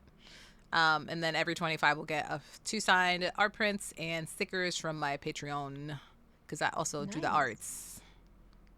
Yeah. It doesn't look like it, Love but I that. do. I'm just really lazy and don't have enough time to be doing all of my art stuff, and so I just commission people. No, I feel that. Like I just did a couple commission pieces myself, and like wow, I would love to do this, but I'm so unmotivated and tired all of the I'm time. just so tired. Yeah, Everything is and like exhausting. yeah, and like see, I feel like that. I feel like it always all circles back to like health related things, and Mhm. Mhm. I don't want to sit here and just blame PCOS or diabetes or health related issues on everything, but like when Mm-mm. you really get down to the nitty gritty of it, like Yeah. when you're imbalanced, Yep. it truly has an effect on your everyday life. It really do. Yeah. It's kind And of like unhinged. depression, yeah, depression is Mhm. exhausting. Mhm. Mhm. You know, excess androgens. You know what's so messed up? I literally had people comment on my neck hair in school. Oh man. I know. I had They were somebody like, who I saw post high school, and they were like, oh, you still have those same hairs on your neck that you used to do in high school. And I'm like, wait, what? I would literally implode. I wanted to die. Yeah. I was like, thanks. Like, right. You're like, Yeah. you could have gone your entire life without ever fucking Mm-hmm. saying that. Mm-hmm. Mm-hmm. And I think we would all be better for it. Yeah. Yeah. Yeah. It was Like, thanks absolutely for that. brutal. Yeah. And I was a little bit heavier at the time too. So I was like, what else do you think about me? Right. You're like, go Like, ahead, keep going. yeah. While While you're you're on a on it. roll. Yeah. While you're on it, just go ahead and keep nitpicking at my insecurities. I appreciate you. All Yeah. this for free. Imagine remembering someone's Wow. flaws. I can barely remember names. Wait, these are people who can actually remember things, Grim. Yeah. Hey, Labar, welcome back. Sorry, we had a little bit of a scuff. Can't have a pro stream without any scuffs, right? Like, it's fine. Exactly. Yep. I should have Oh my probably God. ordered this CPU sooner, but I didn't want to deal with calling support. Honestly, that's fair. Yeah.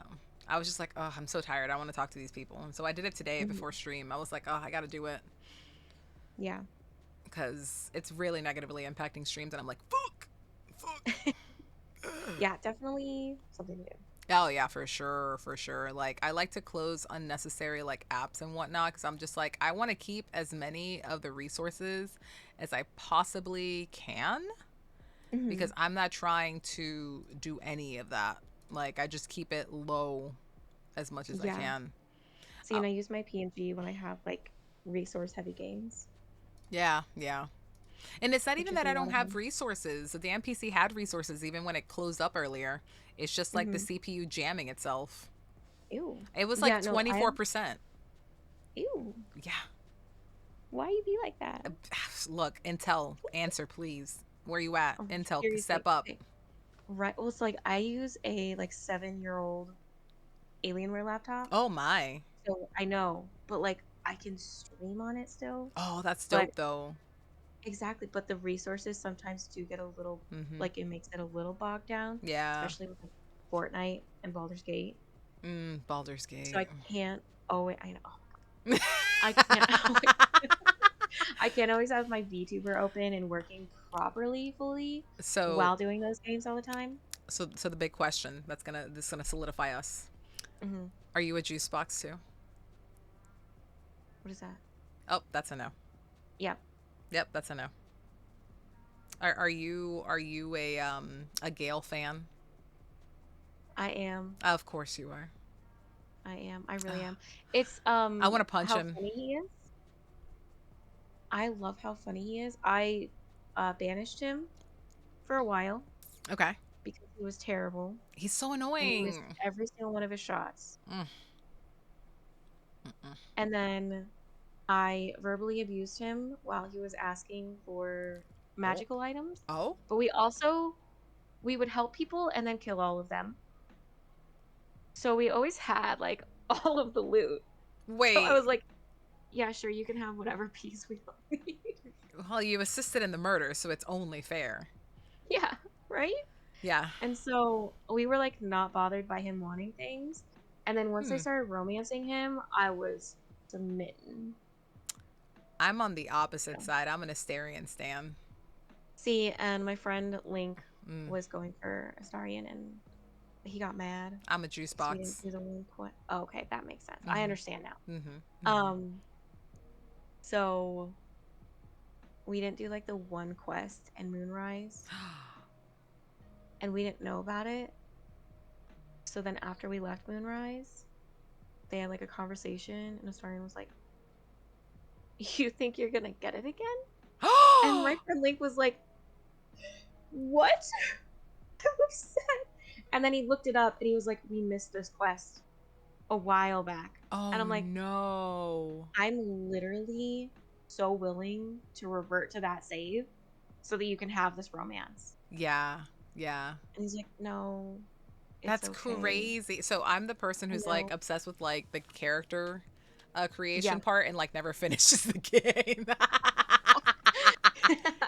We haven't finished it yet either. No. But like we just like we take our time. We like really are going like completionist with it. Where like we wanted this to be like fully we do every single thing. And Mm-hmm. also, I'm really pushing to make sure I do everything with Gale. Oh, And like, okay. so we were playing like probably about a week ago, I think. Oh, nice. And the first thing that happened was this cute little cutscene with Gale, and I was like, I wasn't expecting to be so fucking privileged today, but here we are. That's kind of what happened with me and God, why did I just Lazelle? It was so Oh my god. unpredicted. And she's like, I like the way you smell. And I'm like, yo, dog, what? What? You wanna do the Excuse me? nasty? And I was like, okay, that's kind of hot. Like that's kind of feral shit right there. Let's go. Then I saw them cutscenes and I was like, oh yes, Carlac is She's also life. Like I haven't yes. I haven't really tried doing anything with her, but yeah, muscle mommy all the way. Yeah. Hmm. Mhm. Hmm. Mhm. I don't like Shart. She's always a mean bitch to me, and I She- can't stand her She's for it. always mean to everyone. I like hate her a little bit because she likes Link and Link's character, and then I go and talk to her, and she's just like the biggest bitch, and I'm like, She is a yeah, I don't have bitch. time for that. Like, I really don't want to deal with But that I when you're get it already cuz trying to I comfort I Link. know she's hurting inside. Right. She's just hurting inside. Mean Girls is a turnoff. Look, it can be. But like what kind of mean girl? Are you like what's her name from like Mean Girls? Mean Regina Girl? George. Regina? Are you like Regina George Mean Girl? Or are you just like I'm a mean girl because people have hurt me and I have no real like sense of love for myself? Like, See, but then like Lizelle, I could totally get behind yeah, well, we all because do. yeah, literally. Except we actually killed her in our campaign because Link hates her. No! But then I was in a different one and she offered, she was like, I see that you're having that really fucking like normie vanilla bullshit, but you could have this and I would absolutely rock your world. As she I'm like, did. oh my god, Oh like yeah, so yeah. Yo, I wow. I did like that scene twice over with her, like in the beginning, because she was all you could roll to dominate Hmm. her in the Oh sack. wow. And so I got the reins and I got on top of her and I was like, Oh hell oh, yeah. I was like, yeah, yeah. I was like, I'm gonna let all my gay out. I was like, yes, Oh let's my god, I love go. that. Look, I went That's absolutely amazing. feral when Asterion was like, "Can I have a little bite?" And I was like, "Baby, you can have whatever you want." Like I was not gonna play this game. I was not Really? gonna play this game at all. I was like, "Oh, it looks cool. I'll watch other people play it. Like it's fine." And then it started growing on me because like the internet knew that I should have been playing this game, and so I Hmm. was chronically on TikTok, and I just kept getting romance dialogue from him. Yep. And I kept hearing the romance dialogue, and I went absolutely feral in my own home over this game. Oh no, I get it. And I was howling. I mean, screaming when I heard like this final, like, I didn't even remember what it was. It's probably so far gone, lost in my likes on my TikTok. But I was like absolutely viscerally howling for this man. And I was like, I need to meet this man one day because I'm gonna fucking die inside if I don't. Neil Yeah. is Me and my he's a perfect like little bean. yep. I can't believe people 100%. disrespect him and like make him feel gross when they go up to him sometimes, and I'm like, you're fucking gross. Right. Considering like the character that he played and like his own connection to Asterion because he shares some of the trauma Hmm. that Asterion does, which makes it even more like I don't want to say perfect because obviously having trauma is not perfect, but like that connection just sees like it's more genuine and you can see that his character portrayal is great. Right. There's more Yes, there's more authenticity behind depth it. to it too. Yeah, Yeah. yeah, yeah. Druids know how to have fun. Asterion is a sad bean. Ah, look, he's a hurt bean. Okay, he's the way Yeah. that he is because he got fucked. Honestly, like all of them have like really Mm-hmm. tragic things. Yeah, Like yeah, I don't think there's a single one yeah. that hasn't had Mm-hmm. tough shit. Yeah, they've all have had hard lives. That's for sure. Yeah. And Like that's Lizelle what's is it's scared. human. Yeah. Yeah. Gale got used and thrown away. Mm-hmm. Mm-hmm. It's just, all of it. Carlac literally can't even touch someone she cares about. Like Yep. That's like it's Rogue all all over of them. again.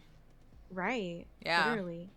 Yeah. That reminds me And of Lapis from Steven Universe. Ooh, yeah, that's true. Freaking Lapis Lazuli. Yeah. Hmm.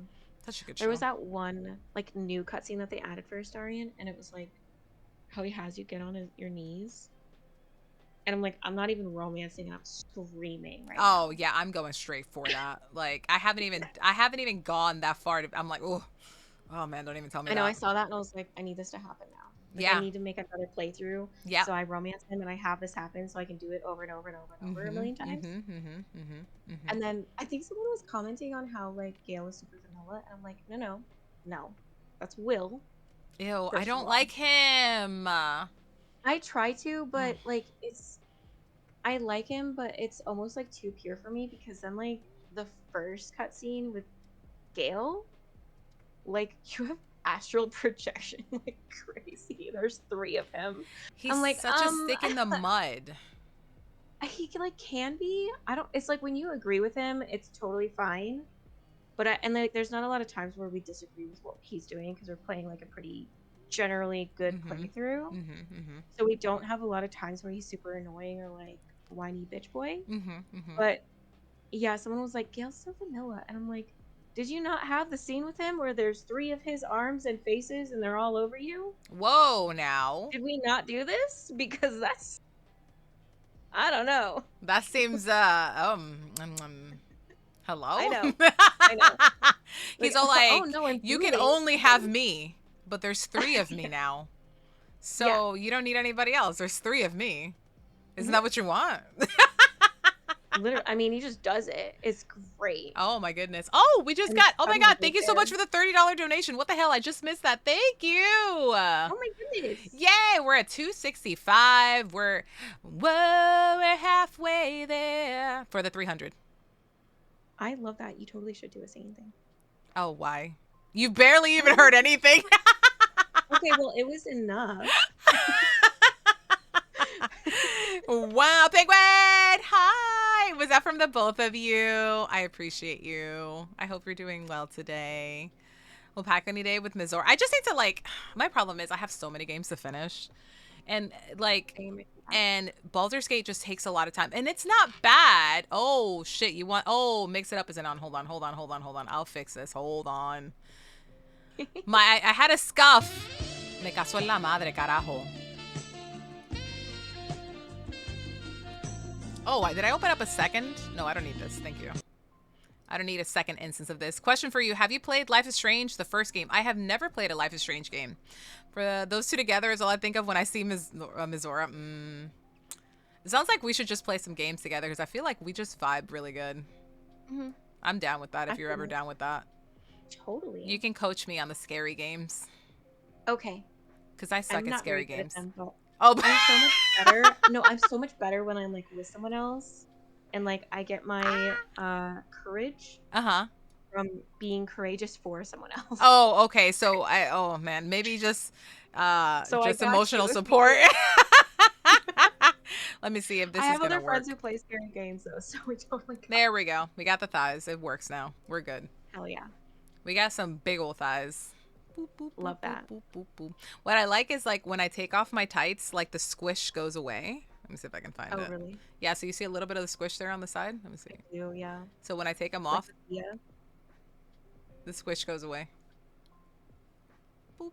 Oh my gosh, how funny. Have you ever noticed like Dia's legs, her straps on her legs make a little squish? No. Yep. No. Oh my God, not the bow slurping. That fucking emote. Every time. I know it exists, but every time I see him, like, but why though? Thank you, Drag. Thank you. It's like every time, but we live for the squish. Yeah, I got plenty of thighs. I noticed the other day when I was like showing myself on stream, I realized that I lost so much weight that like my thighs look like hot dogs. And I was Oh my like, what kind of hell is this? I'm like, what Okay, is so this? something that's so funny with like weight loss. So I have like a dip where Uh-huh. like your knee hinges, right? Yeah. And on the outer part of it, you can have like that dip where your like tendon is still out. Yeah.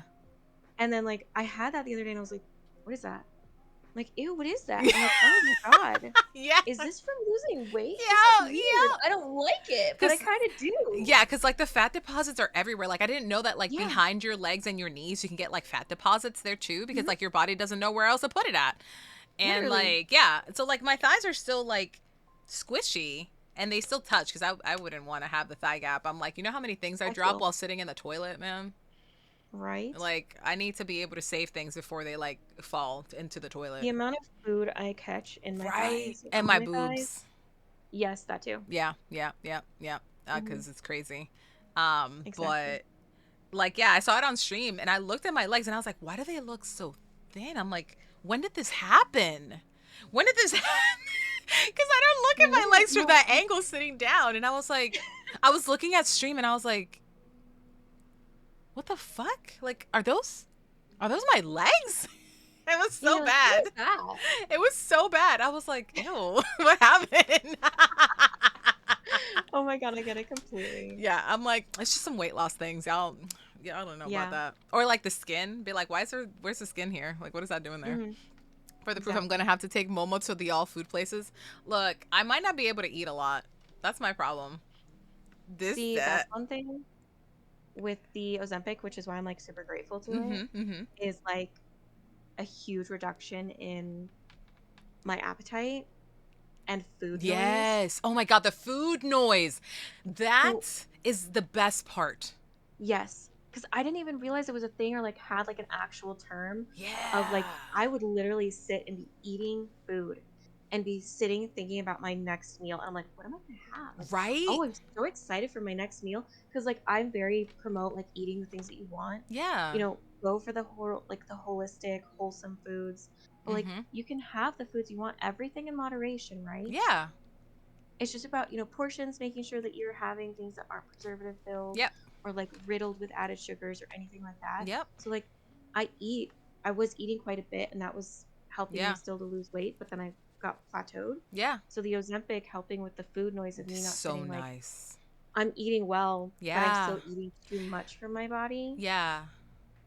And getting that in control is really difficult, Yeah. I feel that. especially like in hormonal eating Yeah. with your hormones everywhere, like Mm-hmm. the Mm-hmm. absolute Yeah.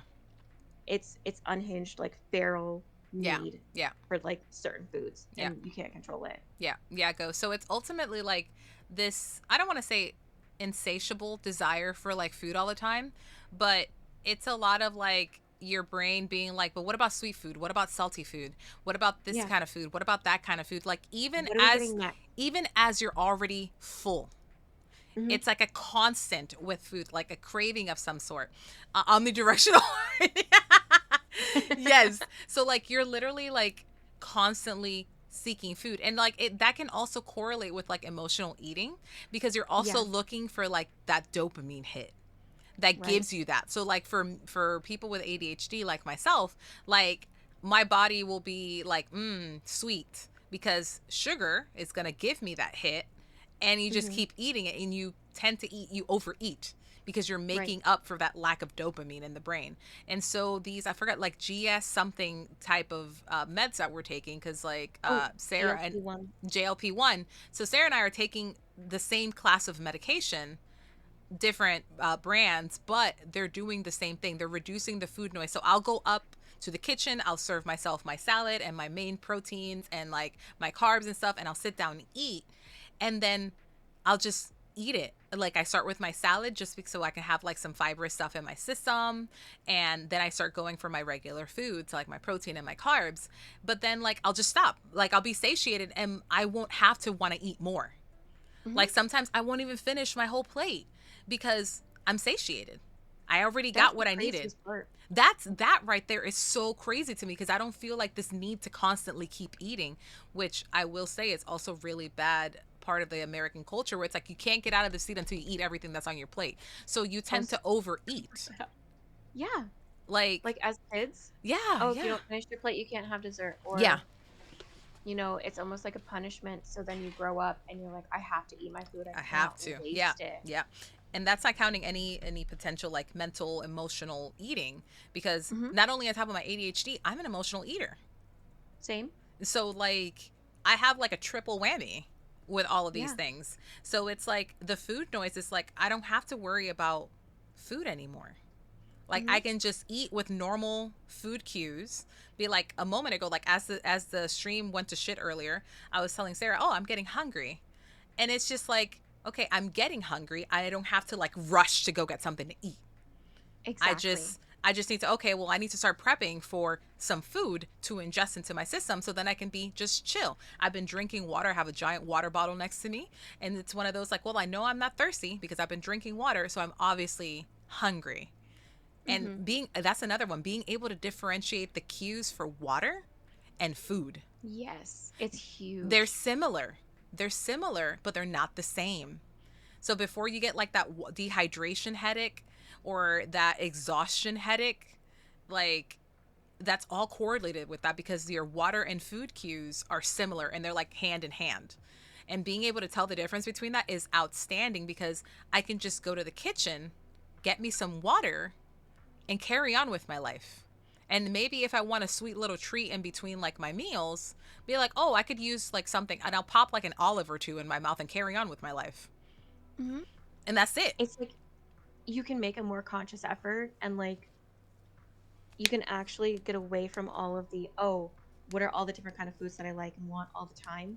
And you Mm-hmm. can be like, what can I nourish my body with that I know I need to, like the protein and Yeah. the complex carbs and Hello, the good Pablo. fats and Yeah. everything like that, as opposed to how am I feeding my cravings? Yeah. Yeah. And see, Zara, I have such a terrible sweet tooth due to my ADHD. Yep. Yep. And Yeah. like having to curve it, finding ways to like do that. Like for me, luckily, because of my upbringing, I always had like a lot of fruits and vegetables. Hmm. Um, and so like I tend to gravitate towards that. And I try not to keep a lot of stuff in my house like this That's fair. to kind of prevent that. But Exactly. yeah.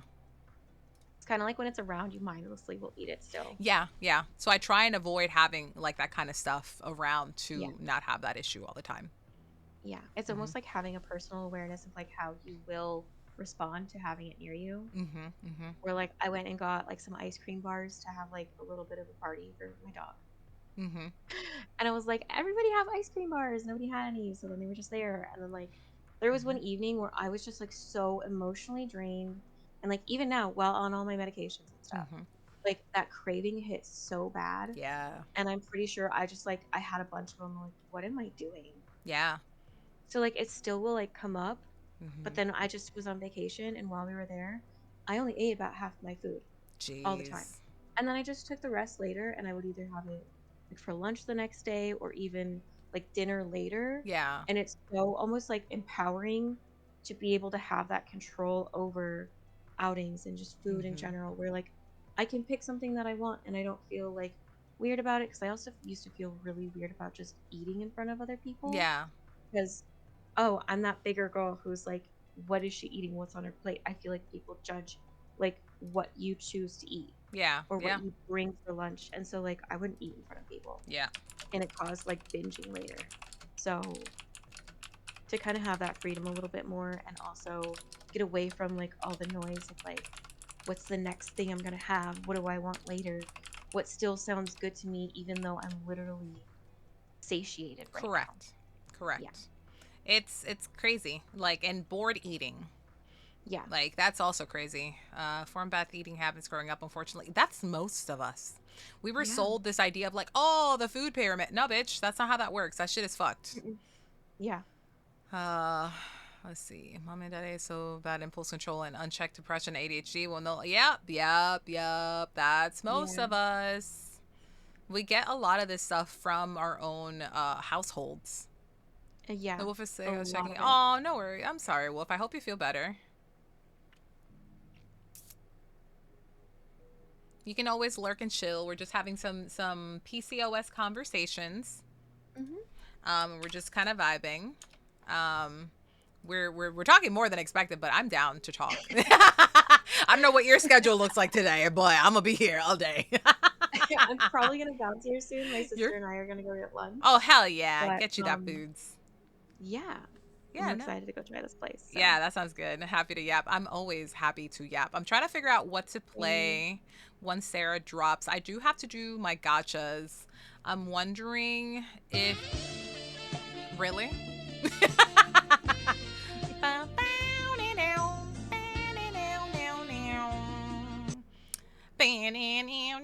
I love George Michael. I love that. I know he's gone. Mm. Wow. Wow. Y'all just timed that perfectly, didn't you? Perfectly. Well, what are you gonna go eat? Now I'm curious. There's this pho place nearby, and they have like really good poon bowls, and they put Fuck. like they have like cubed tenderloin steak that's like Ooh. just perfectly seared and so Oh, tender. that sounds so good. It's amazing. Oh my And they also have really god. good pho and spring Oh, rolls I want pho. and appetizers. I want pho. I love pho so It's much. so good. I literally had some yesterday, and I'm like, I might get more pho That's like today. me and sushi. I'm like, I can have sushi any day. Oh, Like, there literally. is no bad day to have sushi. Period. Exactly. Sarah Loss would agree with you. Yeah, yeah, yeah, yeah. Sushi all the time. Uh, Sushi for like, look, I fucking love sushi, but I know Exactly. you wanna bounce for your food. I'm trying I to figure do. out if I should play like Splatoon. I suck at it, but I really Ooh, enjoy it. Yeah, apparently there's like a that'd big be old fun. Splatfest this weekend for past, present, future were the teams. And so I think I might want to partake in that after I do my gotchas. So I'll probably do that, but I don't want to kick you off. But I know you want to go get food, and I don't want to No, hold and you that sounds here. like a great plan. Yeah, but thank you for stopping by, everybody. Please go check out Sarah. Awesome person, amazing advocate for PCOS here. Round of applause. This was amazing. Thanks. Thank you for stopping by and giving us so much of your time because we've been here for almost 2 hours.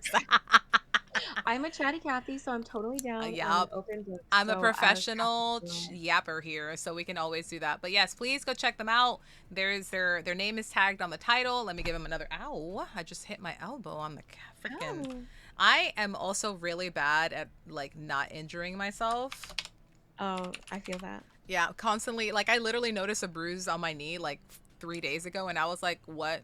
What is Be this?" like, where? Yeah, When did this happen? exactly. Well, please go check them out. They do a lot of the same stuff as we do. We do some gacha here, some Honkai, some Genshin, Baldur's Gate. I haven't played Baldur's Gate in like forever, but that's not the point. I love Baldur's Gate. We Many of do us love all fluent in Japanese. But thank you for Oh, stopping by. yeah, of course. Also D&D. So Yeah, totally oh forgot yeah, I about love that. D&D. I have so many dice though. Love I it. just got one That's of cool. the books with the Fae and the bunny people. Ooh, So I'm super excited about that. Oh, that's I very need to get the Curse exciting. of Astrad. What's the Curse? Ooh, Curse of Strahd. Strahd. Yes, Yeah. yes. I want to get that one too. Because vampires. If it wasn't Yes, obvious. exactly. But yes, thank you so much, and I hope we can catch each other later. You're feel free to poke me on DMs. I'm always willing to do stuff. So if you want to Perfect. do something, just poke me. Yeah, I would love to play games, especially Yeah. with spooky season coming up. Yes, spoopy Um, season is the best. yes, I have Phasmo, GTFO. Oh, Totally down to play games. I don't know how to play any of those. Well, Oh God. I'm happy to help you. I'm gonna cry. We'll figure it out. We'll figure it out. It's fine. Totally. Yeah, but Well, you have a have good an meals. thanks. You have an amazing rest of Thank you. stream. Again, thank you so much for giving us so much of your time today. Yeah, of course. I was happy to do it. Yay! Have a Bye, good one. everybody. Bye. Everybody go check out Sarah, please. Bye bye. All right, we're here by ourselves. We are by ourselves. Oh, Momo, speaking of gotcha earlier, I got face. Hell yeah, man. Fuck you with your man. See, now you're getting me. You're getting me too real now, because now I'm gonna be like, why the fuck you telling me that shit? That makes me mad. It took me like 76 pulls. I got her on the 76th pull. Okay, that took forever to do. But I have to actually pee. Do we want to do some gotcha? I got to do my dailies for all of my gotchas. And then we can get back to this. Please, if you can, share the stream or the Twitter post so we can get more visibility. I would like to at least get closer to the midway point. Just don't pee on your partner. No, there's no one to pee on right now besides my dog. Now I can rub it in you in serious face. My dog needs some pets and I need to go pees. I'm not going to pee on my dog. Well, dog might not care. I don't want to pee on my dog because I got to watch her afterwards. What are you talking about? All right, let me go ahead and take a quick pee break. And we can do the gaming. So right now we don't have any additional guests. I kind of just wanted to take more of a serious stance on this and kind of give everybody a little bit more feedback on what PCOS was about, how it can impact different aspects of our lives. And I feel like, got some pretty good info here for us. If I say so myself. It was really awesome for PCOS Challenge to come on here with us and like give us some feedback, and just educate me. So I'm really happy that you were all here for that. It was amazing. I'm so happy that they were able to assist us like that. So I'm super stoked about that. But I'm going to put up the music and we are going to be right back because I'm going to pee and we will come back and play some gacha. Yeah, the education, look, the education was amazing.